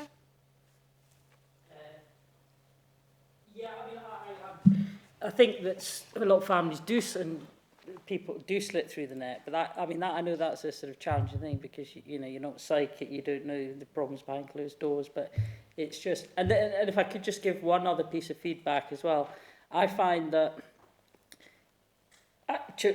families that are dealing with social workers, the level of dissatisfaction is higher, to want of a better phrase, when they're dealing with the lower level. When I've dealt with families who've got big struggles, then I've contacted Neil or Audrey or something, and it's kind of like trickled down, this is a need to support, it's better. So that's the feedback. The experience is much better when I've contacted somebody frankly senior. We've trickled down to this family needs support, that when a lower level is sort of come in. If that makes sense, probably articulated that very well. That's a bit of feedback. Yeah. I mean, we'd at all levels of intervention, whether it's on a child in need basis, child protection, care proceedings, cared for, you know, there is always, you know, a social worker, there's always a multi-agency care team. There is always the option to, you know, either step up or step down. We work very, very closely with our early help, our family help colleagues as well. So when we are looking to close a child or a family open to social care, we will always look to see that there is another framework around them through early help, through family help as well. So to make sure that they're supported, but also to prevent any of those families coming back in as well. So yeah, we have really strong relationships across all areas in Northumberland with our early help, family help colleagues as well, to make sure that families are supported at both levels of coming into the system and coming out as well. Can I just add in as well, just to say what Patrick said there, it's right, because this is a continuum of need, and when we talk about pre-proceedings and care proceedings, we're at the furthest end in terms of need, usually the most complex that we're working with. So, you know, not all families that we work with or support are going to get to that end. I think when you're referring to potentially, that may well be at the point of referrals coming in when you're referring to to that. So this is very much focused on that top end of support that we would be providing to a smaller number of families. Okay. Any more questions? Les? Continuing on with the conversation, so you give the support to the initial family. Do you give the support to the extended family as well? Yeah, yes, we do. Our Sign to Safety model, we work with the family, with the parents, with their network. So whoever is important to them in their network, it might be aunts, uncles, it might be grandparents, it might be great-grandparents, it might be a next-door neighbour. So we will help with the family build their family network, so we can offer that support and also look for contingencies should we need them within the family as well. So yes, the family are provided with that help and that support as well. And particularly if a child is subject to a special guardianship order with an aunt or an uncle or grandparent as well, they will have their own kind of like identified support specific to them, as well as the support for the child and for the parents. Yes. So thank you for your report today. It's, you know, it's really positive. So when we talk about the person is supported at the first steps of coming into social services and the end, does that include the parents that have had their children removed? Yes, we would include every because parent. What we don't want is them to carry on having Yes. children and then coming into the same situation. We include the family network. We make an assessment and a judgment as to how suitable some of the family network are. Certainly where we are placing children with alternative family members and becomes a cared for arrangement, we have a very, very clear system in place, a viability assessment, which involves doing all of the checks, meeting with them, health, police, education, doing all them background checks, and then a full assessment that would follow that as well. So the family network is important, but we recognise that, you know, some of the families that we deal with, you know, some of the possibly the parents, grandparents might not be suitable. So we would always do those robust kind of like assessments and checks before placing a child with an extended family member, or even having them as part of like a safety plan as well. So the family network's important, but we need to just make sure that it's the right support that the child needs as well. I think your question there also asked about the parents and their ongoing support. So if we got to that point and a child, we were recommending that a child was adopted, we would then be looking at referring that parent on to post-adoption support, which there is a service that provides that post-adoption support. Yes. Thank you, Chair.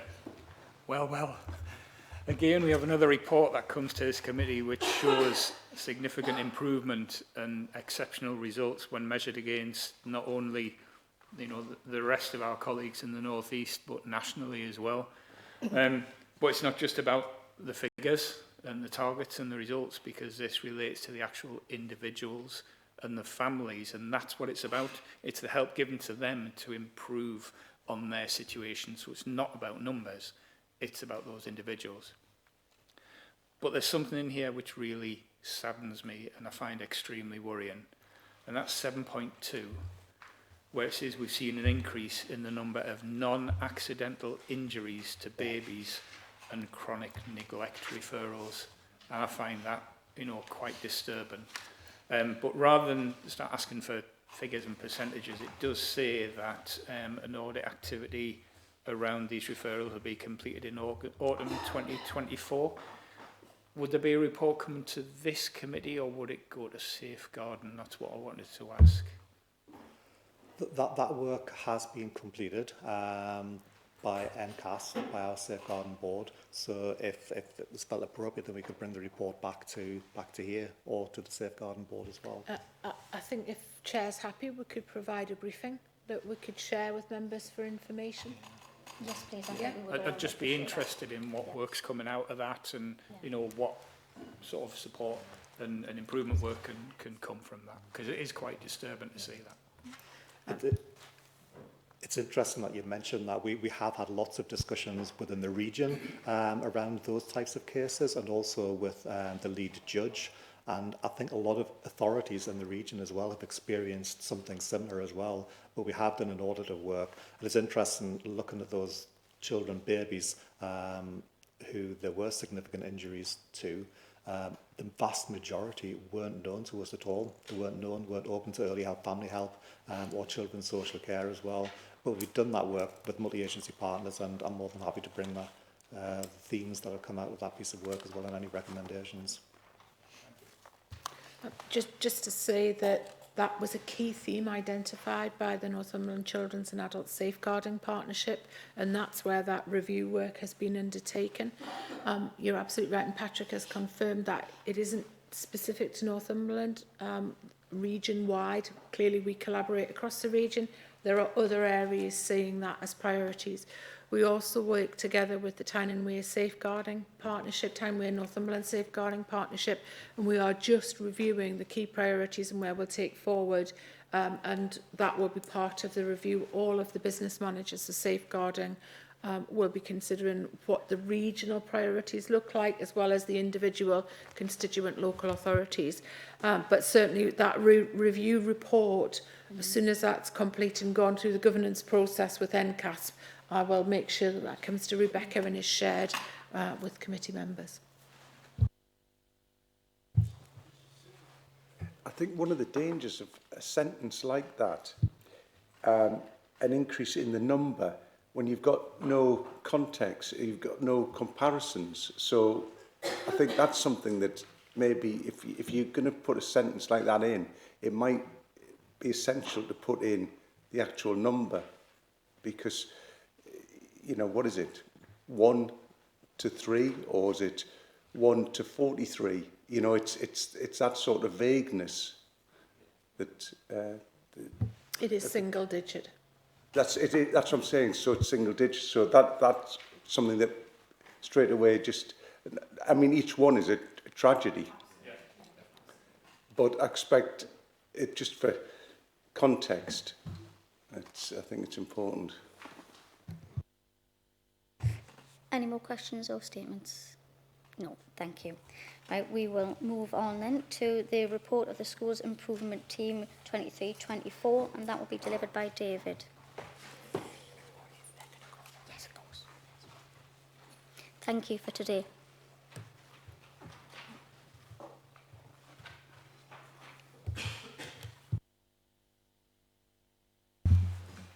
Morning again, everybody. Really pleased to be able to bring this report to you. You will have read the detail within the report, but I've also got a short PowerPoint just to pull out a few key themes.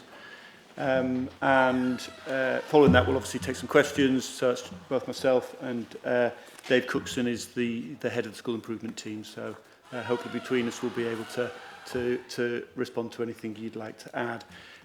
Just before I do go on with the presentation, though, clearly this is the outcomes of this team are intricately linked with our schools and settings, and that's both our mainstream schools, our multi-academy trusts, our maintained schools, our special schools, our alternative provision providers as well. This team supports those provisions and that delivery, and actually I think some of the positive outcomes that we'll be describing, and we can discuss them in detail as well later on, can only be achieved through a positive relationship between all of those parties.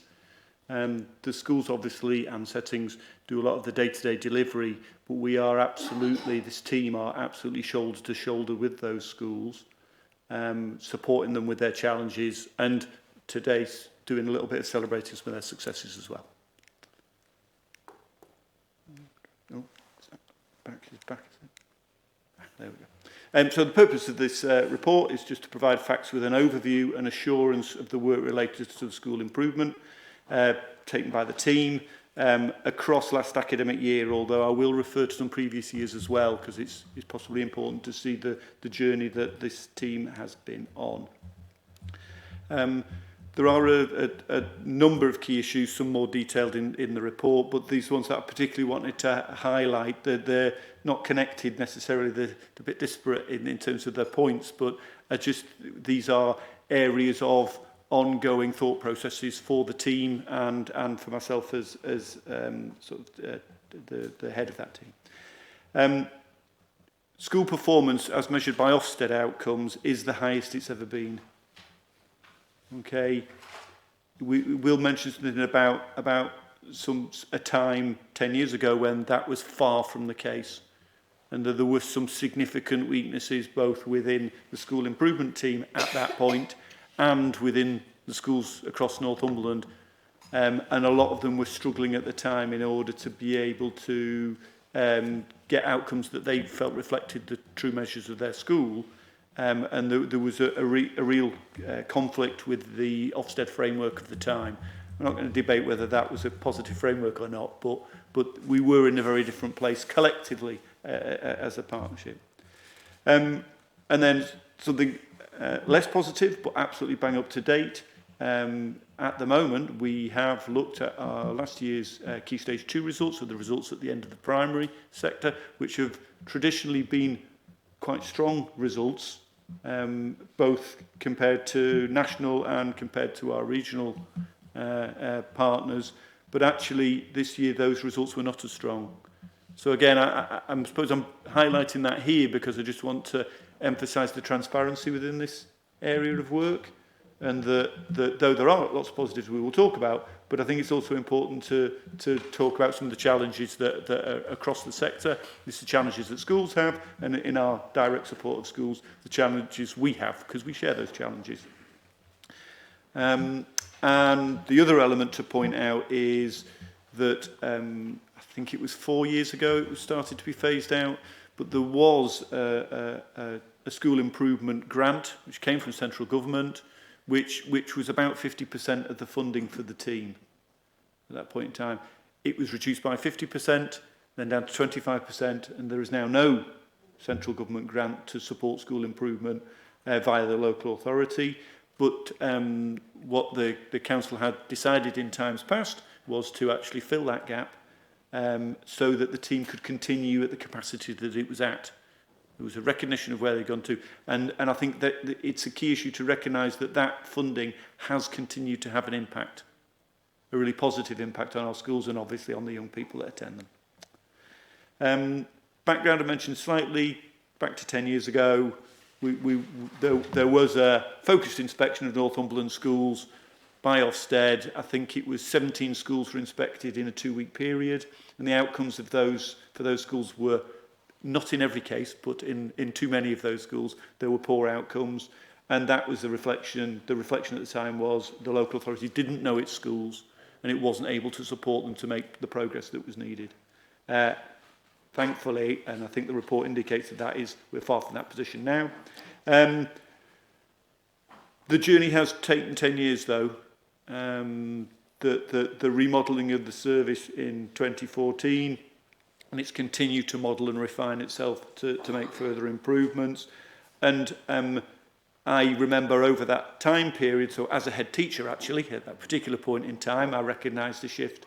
And then as I've personally been involved in school improvement and now to Director of Education, the improvement has continued in set stages through that time. I remember a point, I'll show some data in a minute, but where we were not chasing, but really had a focus. We wanted to make sure that there was at least 100 good first and primary schools in Northumberland. I think we're at 122 or something now at the moment, but that 100 was a set target for us, and we were really working towards that and pleased to achieve it. I think we then needed 108 because I think that was going to be 90%, and that was another one that we worked towards. It's not just the pure target that's the important bit, but analysing the individual schools and the support that they needed in order to develop to get collectively to that position. These are the Ofsted outcomes for August, and some comparison against other North East averages and the national average. We've got really positive position across the board, I think. There's maybe in the pure figures, a little bit still to do in the middle secondary high sector, but actually that has been one of the sectors that's made one of the biggest amounts of improvement to get to that point. So the figures there, 167 schools in total, therefore just demonstrating the scope of what's needed in terms of support, both to get so many good schools, but also to maintain those schools at that standard, and also to support those that are not quite at that standard as recognised by Ofsted just yet. Just a quick slide in terms of where we are against the rest of the region. Again, there have been some successes in other local authorities, and actually it's quite interesting possibly to note how close we often work with those local authorities, share our ideas, work in partnership with them. It's not there's no competition. It's about how can we work together to best support each other. Just a few headlines. Probably of these bullets, I would put the 111 one at the top actually. So 111 of our schools have direct support from a school improvement partner. It's an SLA, so it is it's a very cost-effective SLA, I would suggest.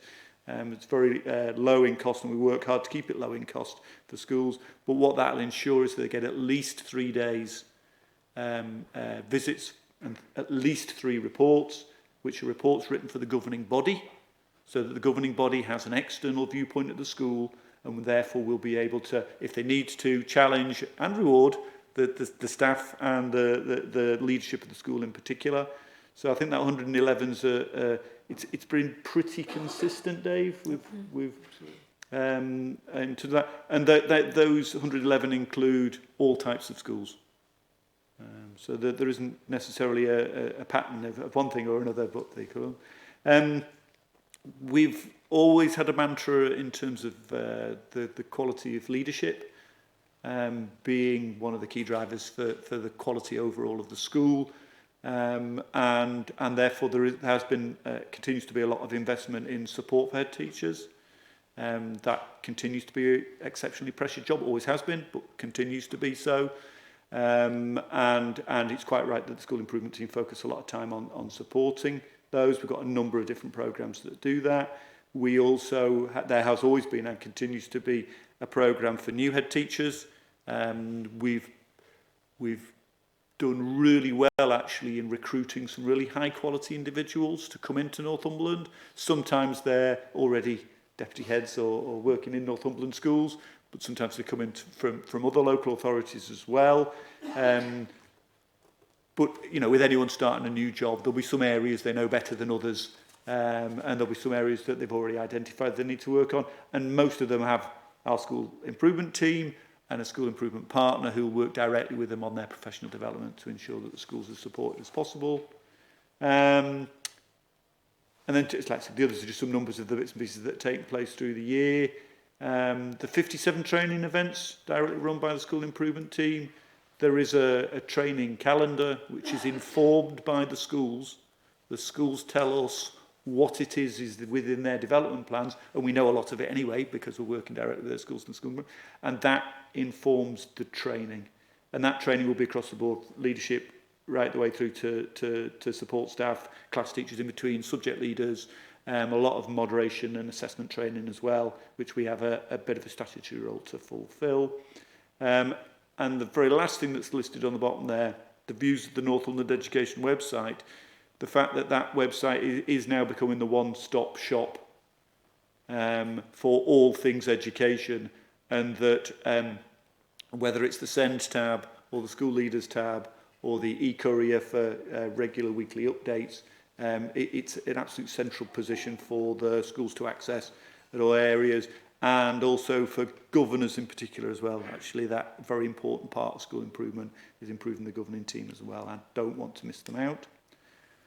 One of the things that has been significant and different for the last year, so some of the stuff I talked about has been this ongoing journey, has been the formulation of Northumberland alliances. So Dave and the team worked very hard throughout last year introducing an alliance model to schools that were interested in taking part. So it's purely volunteers. There's no compulsion in any way, shape or form. And Dave might give some more detail later, but with my introductions to some of the work in that area, I've described alliances as partnerships of schools that share similar traits and values, and there are many of them in Northumberland.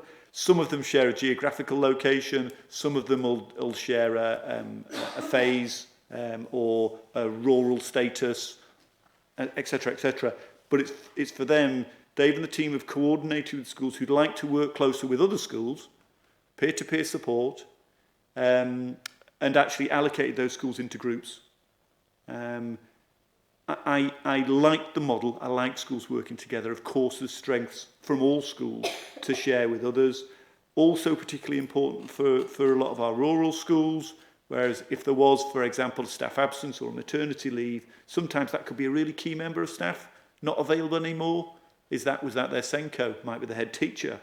Now, if they're in a really tight partnership with other schools, then you can rely on work with them to share resources, to share DSLs, to share the safeguarding lead, to share a curriculum lead, to share a specific documentation, to do health and safety, all aspects of school coordination actually.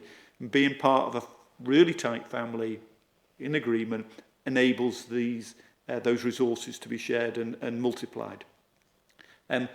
Really like the model. It's not, to be honest, too dissimilar to what the sort of model a multi-academy trust would look at in terms of the work together. It's not a financial bind, and it's something that a school can volunteer to be part of or not, is their choice. But I'm really pleased to see that 8 partnerships of schools have come together. I thought we might have 2 or 3, and then I thought it would be successful, and then I think we might get some more. But the fact that we've developed and we've got 69 schools involved, and actually already, as those alliances are getting traction and working well together, anybody that didn't join initially is sort of looking over the fence and going, any chance I could come? Or could I come and have a look at what's happening there? Or, my governing body wanted to not get involved straight away, but now I see more of the benefits. So I think there will be more traction in and around the alliances model, partnerships of schools working together for the benefit of all. Really positive stuff.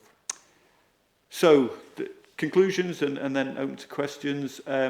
We've got a really experienced and skilled school improvement team that's grown and been added to. The professional reputations are exceptionally strong, both with our external partners, with Ofsted. A number of them are now. They're all Ofsted inspectors now, nearly all, if not all, which is something we weren't in a position to be able to mention before. The feedback from school leaders, therefore, is unsurprisingly very positive, and the satisfaction scores are exceptionally high.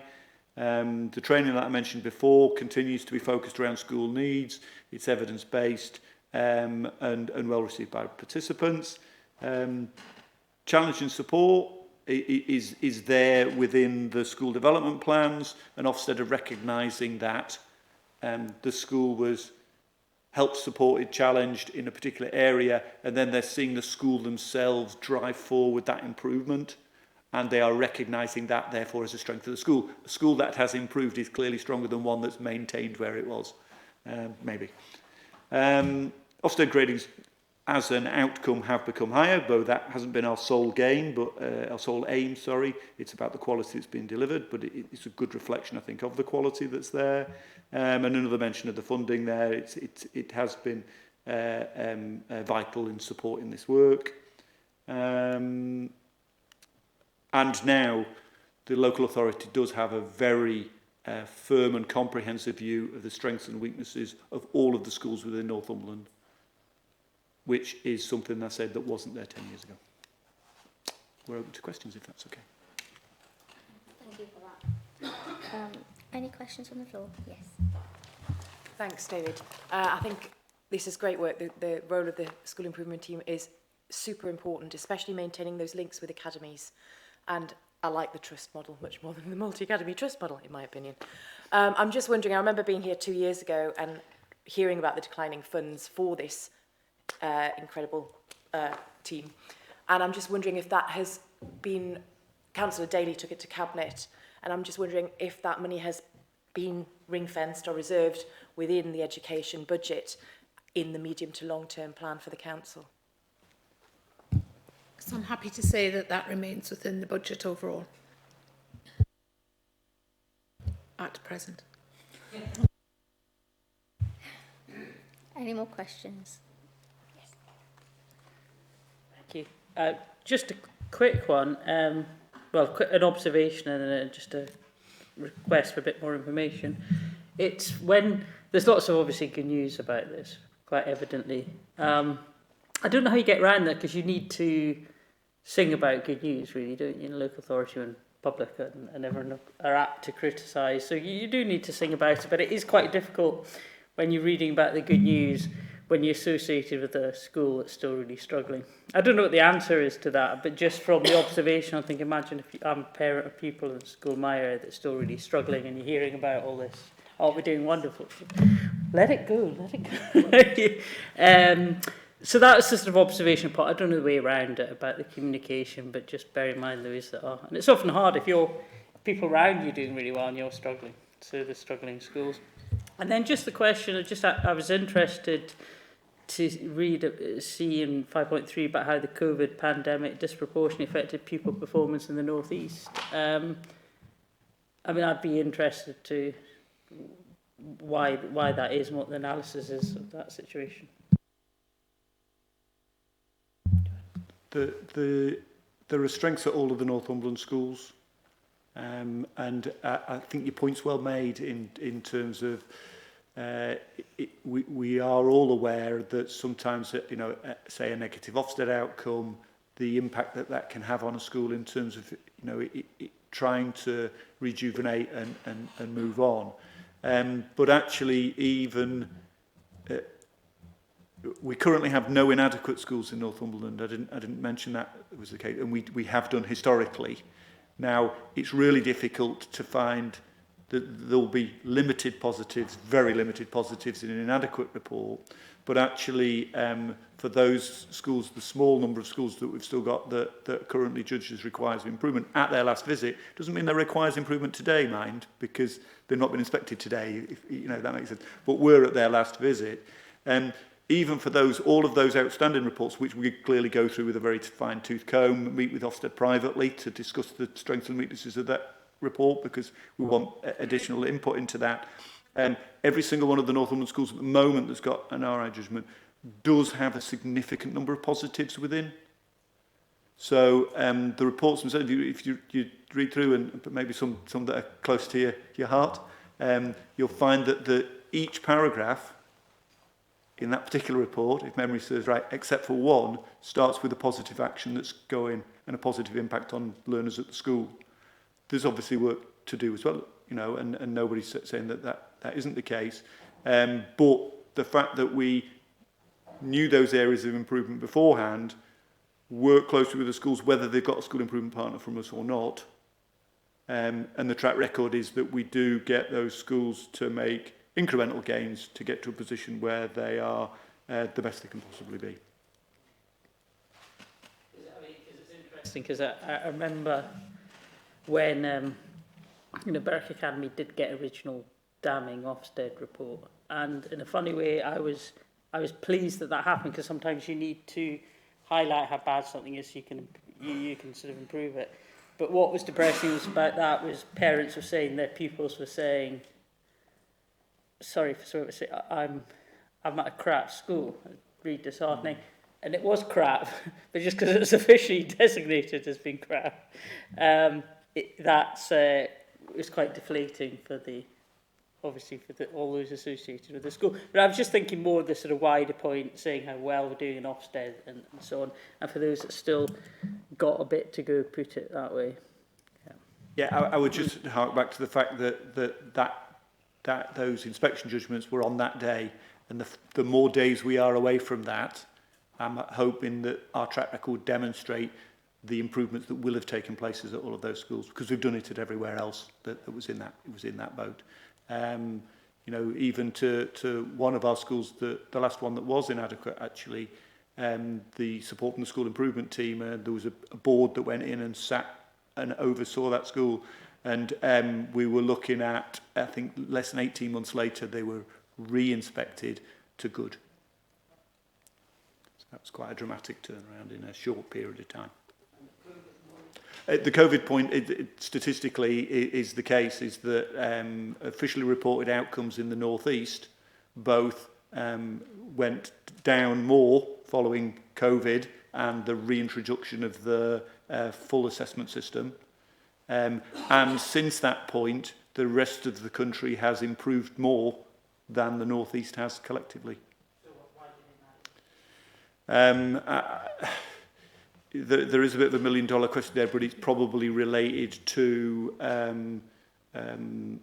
it's not related to our Ofsted outcomes, interestingly. So, you know, in terms of collectively the performance from the schools and the settings, according to the Ofsted framework, would be doing better than they were before.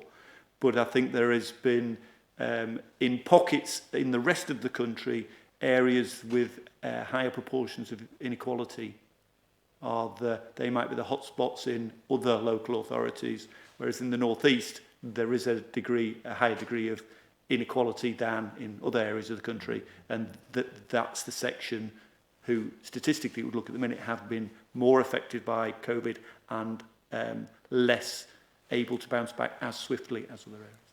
So the thought would be that generally, obviously, but the more parents ill-equipped to cope and help pupils when they were during lockdown than they were elsewhere in the country. You're extrapolating a bit further than I could possibly comment, really. We're meant to be analysing and digging. So there does seem to be, on average, not in every household, because you know there's some fantastic households across Northumberland, of course there are.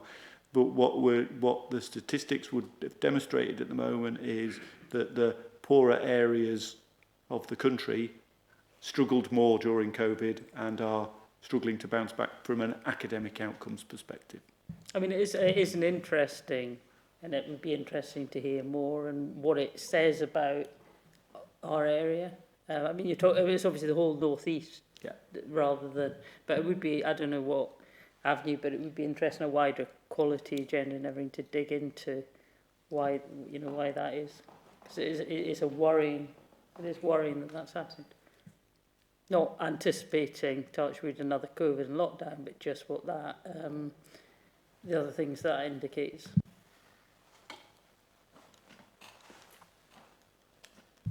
Any more questions? I have 3 questions here. The first is, so for many years, DEFRA provided a grant, but they're not now. Are we still asking them to, come up with the money? I'll carry on. I just wanted to also say that, so with, going on from, the standalone academies, Berwick Academy is being provided school improvement since May 2023. They've had many years of troubles, but anyway, they're being provided that from May 23, as well as Cramlington, Ponteland, so that was the first. The second is for the support provided. We've also supported, as well as 65% of Northumberland schools, 2 schools in Cumbria and 1 in North Tyneside. So I'm not sure why that is. Is that because we've been requested, and 2, we wouldn't foot that bill, would we, or they would pay us for that? Okay. Yeah. And the third question is on the Ofsted outcomes, which is fantastic. We really must give ourselves a big clap. 94%, but I see that the number of schools inspected, ours at 166, whereas others, say South Tyneside, 62. Why is it I'm just thinking, why haven't as many schools been inspected? Because they're all different numbers of the numbers of schools, and then the ones outstanding, and you know. So I just wondered about that as well. Okay, I'll try and get these all in the right order. So it's DFE that we work with around school improvement, not DEFRA. Sorry, and DFE, I mean. And the grant has been withdrawn, so I don't expect that unless there's an investment comes forward, and it is directly linked to the multi-academy trust policy. So, you know, there is a very different approach from a central perspective. I think I need to say, in terms of school improvement in Berwick, we have added additional school improvement since May 23, but Berwick Academy has had school improvement, so that I wouldn't want that to be interpreted that they've not previously had school improvement. So they have had that all the way throughout. They have both their continued school improvement plus the local authority support and intervention from May 2023. As well as anti-lead and Yes. Yeah, so they're the other academies that we work with. In terms of other authorities, yes, they come to us because of the reputation of this team, and they pay for the service. So we will continue to consider other authorities who ask us to support their school improvement. And there are some changes actually nationally around school improvement provided by DFE, so we are currently pondering our approach to that and working alongside. And then actually, how do Ofsted decide who they're going to inspect and what proportion of schools in any local authority? Well, typically there is an inspection cycle. So I think you said, South Tyneside had 62, we've had 66. We've had 166. They've had 62. I think that particular figure is the number of schools that currently hold an Ofsted inspection grade. Yeah. All right, so the two that are not possibly will be new academies that are currently ungraded. Yeah. Yeah, there was the NCEA Trust was a number of schools under one DFE number. They've split to become separate schools, and all bar two of those schools have now been inspected. So there are two Northumberland schools that started operation in 2022 that have not yet been inspected, so have no grade. So they're there and they're working, but Ofsted haven't been to see them yet, and so they will shortly, I've no doubt. And just to finish the bit around how do they make a decision, so schools are all in a cycle as to when they will be inspected, so there's that aspect. And the other aspect is they take an annual risk assessment, so they will look at school performance and outcomes. For example, we talk with Ofsted 3 times a year. They ask our opinions in our local authority, and we are not able to request inspections or defer inspections, but they take our view around understanding and performance really well and really seriously, and so that all comes into play. And they will take a balanced view in terms of their inspector who will do the scheduling.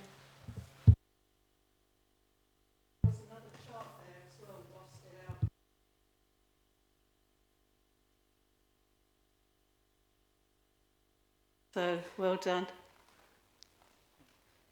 By the way, it's not DEFRA. Ofsted, I said.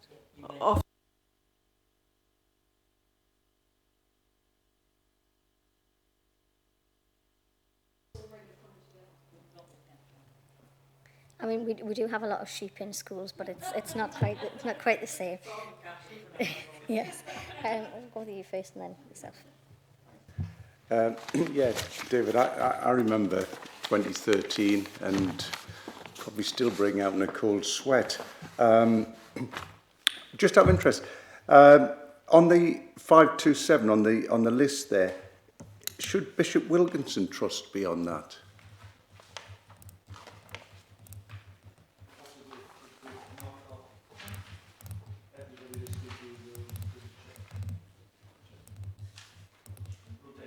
It should. No, it's just that this is tongue-in-cheek. You've got, we know our schools well, in the last sentence of your conclusion, that was all. I'm only joking on that. But it appears, I mean, it's absolutely fantastic, I think, the school improvement team and what you've achieved. I think it's marvellous in that. What numbers involved in terms of staffing are on that team? In other words, do you feel as if you've got the capacity to continue this good work? Because obviously, I mean, you've hit a very high bar now, and you've got to maintain that. So in terms of financing the team, does Dave feel that there needs to be an increase in personnel just to maintain that? And also as well, if the driver is, I mean, one of the issues which you've highlighted, David, right at the beginning was the fact that SAT's results were still disappointing in the sense that the bounce back hadn't come. That means those students are going into the high schools. They're going to be that bit behind, if you like. Therefore, additional resources are going to have to go in to get them up to speed. And then that puts additional pressure on schools and what have you. So I expect there's a combination of the schools are going to be under pressure to fund those additional ones there. And have you got the capacity to help the schools in that particular drive to raise standards? And do you feel as if you need additional personnel and therefore come back to the authority and say, look, we need more finances to develop the team? Because obviously you're doing a fantastic job. There's no doubt about it. Thank you. In terms of personnel, we do use the services of about 12 external school improvement partners. Right. So we can call upon other people as demand dictates. We do have 2 of the central team who are now part-time. In an ideal world, they would be full-time, but at the moment we are coping with the demand, and we are looking at moving some of our priorities so that we're focusing a little bit more on Key Stage 2. To ensure that we help schools understand why there was a dip in outcomes in particular schools, and taking the good practice from other schools and making sure that's shared via the alliance model to those schools that need a little bit more support.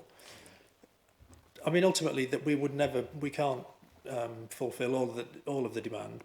We could do more and more work in schools, the bigger the team was, but for what we offer, we are managing that process adequately at the moment. Thank you. And just to point on, the specifics for those young people that might not have reached the bar that they were capable of, or we would have expected them to get to. Dave is literally just about to publish a brand new transition document. So he's been involved in a working group with the Education Strategy Board. So that's the sector-led head teachers and leaders from across all sectors. They've developed that document, and there's specific elements within that, particularly about identifying and ensuring that we've got the right prior assessment and also appropriate next steps for each and every single individual learner to make sure that if there is a gap, that they catch up. Yes. Hi, thank you. I just had one question. Obviously, I work around the local authority, but my work in my role, I predominantly work around the south, east and the west, just to geographical locations of my colleagues. And one of the schools that I have a lot of dealings with for the last 12 months, my understanding is they've had some paid support for school improvement from a multi-academy trust, which has now finished. And they have implemented a number of elements of curriculum and things like that from this multi-academy trust. And I know you'll know what I'm talking about. Because that support has now finished from the trust, the foundations which are there, has the responsibility now moved back over to yourselves to continue to drive that improvement, because they are an RI school. I've seen what plans they have in place for the next sort of 2 academic years to improve the educational outcomes and the experiences and the life chances of the children there. Was that, I don't know, I don't understand much about how that came to account. Was it the DFE that paid for it? Was it the local authority that paid for it? Did it come from your budget, that support? Is that responsibility now back on your shoulders to drive that school forward? In your report, you talk about in 5.29, there are 7 schools who you expect to academise. Is that one of the schools that you think might be academising? Very leading questions, I appreciate. To talk about the support first, so that particular school, because they'd been requires improvement twice, judged twice by Ofsted, then they were eligible for support from the DFE. That support was designed and agreed by the DFE with no input from the local authority, as is their process, and that was all paid for by the DFE. So now that that support is coming to an end, it is up to the school now to continue using those materials if they wish to. We've continued to support that particular school throughout, and we've worked alongside the trust who were putting in that support. The school improvement partner for that particular school is a former secondary school head from North Tyneside who is very experienced and very knowledgeable about small secondary schools, and we're using her skills specifically with the school you mentioned for exactly that reason. So we've continued to support the school. I continue to meet with the head as regularly as the head feels he needs to. So we will continue to work with it and with the staff for as long as we can until they get to good. Yeah. Brilliant, thank you. Okay, I think Les first and then Mark. Yeah, thank you very much. Fantastic report and well done. My question relates to early years. I realise that education starts as soon as you're born, as it were, and I just wonder if we can do a lot of emphasis on early years. Can we look at first schools, primary schools, and then move down to early years? Because one of the joys of being a parent is listening to your 4-year-old learning to read, and it is an absolute joy when a child takes words off a piece of paper and translates them to their life, as we do here, reading reports. And it is that joy, isn't it, of reading. And yet there was a paper published recently that children are reading less for pleasure, and that's why we need to protect our library services so the children got access to books. But by reading, learning to read and translating what you read, which is knowledge and then wisdom, all that is the stepping stones of education. And I think this is amazing. I just wanted to start earlier. Can you answer that one, please? Yeah, we've got a very strong early years team, which supports both the 108 schools that have got nursery provisions, but also the 374 private voluntary independent sector nurseries that exist in Northumberland as well. Some unbelievably fantastic partnership work between schools, PVI settings, often in the same building, certainly coordinating between each other. I think it would be myself and Audrey and Vicky, who's just gone, we're going to discuss what other reports we thought might be suitable to come to facts, with your permission, of course. And if you're suggesting that we get an early years report, I would be in favour of that as well. Yeah, thank you. Can I just make a comment, by the way? It hasn't been mentioned in this report, but let's say thank you to the frontline staff, the teaching staff. And that's from somebody who's married an ex-teacher. And she used to go to work, hop, jumping and skipping, as if it was a joy every day to go to work. And our staff actually change people's lives for the better. But, yeah, that should be noted, by the way. And the support of the union as well, that our staff are fantastic, and let's take our hats off to them. Agreed. Thank you. Mark? Thank you, Chair. It's already been mentioned about the extra support for Key Stage 2 in maths, reading and writing, and there's been a brief mention of the effects of COVID. But what I want to ask is, from the work that's actually carried out in the schools, on the visits, are there any common themes that have been identified either across the board, across particular areas of the county, in individual groups or anything like that? Any commonality that can be identified on the work that's being carried out that could be addressed that way?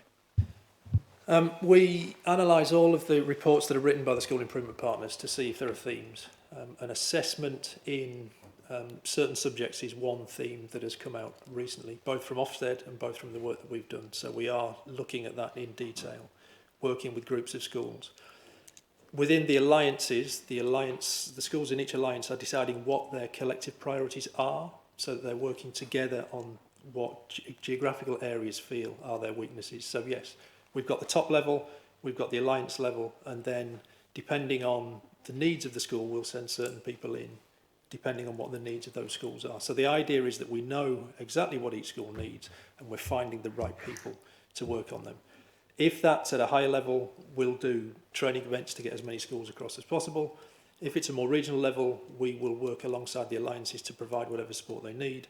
And if it's at the individual school level, we'll find the right people to go and work with them. So there are some, but there are differing ones depending on where the school is in its improvement journey. Great.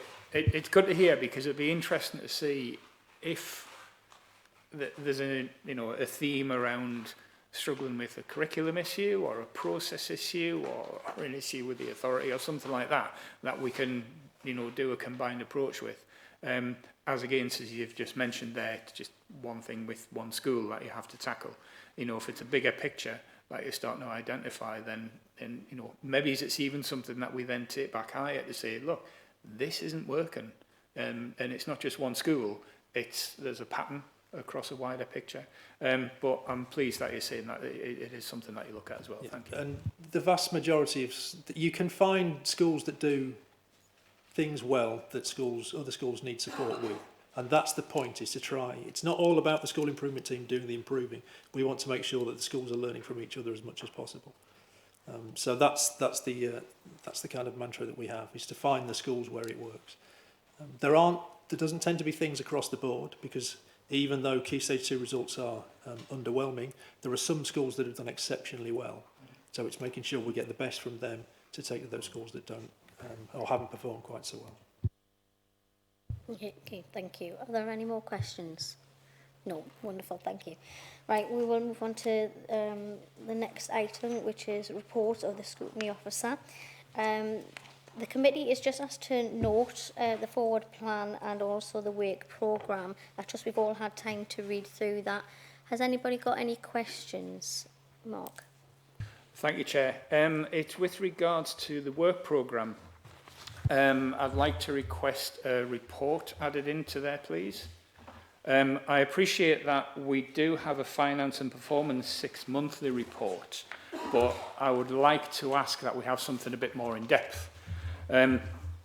As many do, I imagine that we utilise private education providers for some services in education for NCC. In addition, across the county education sector, there are various individual businesses used to provide day-to-day services to schools, all levels, which are then charged to schools and to the council. So could I ask for a report to be brought to the committee showing what impact the changes announced in the recent budget will have regarding, for example, employers' national insurance, business rates, any addition of VAT, and all other increased costs that will then apply additional pressure to the county education budget, and also include the risks associated with this. If I could ask for that report, please. Thank you. We have noted that as a report that you would like to bring in, and we'll see what we can do with that. Thank you. Okay, thank you. Is there anything else from anybody else? No? Okay, thank you. We have no urgent business that I'm aware of, unless anybody wants to add anything from the floor. In that case, this will be our last meeting before January, I believe, so it sounds a little bit early, but have a very Merry Christmas and a Happy New Year.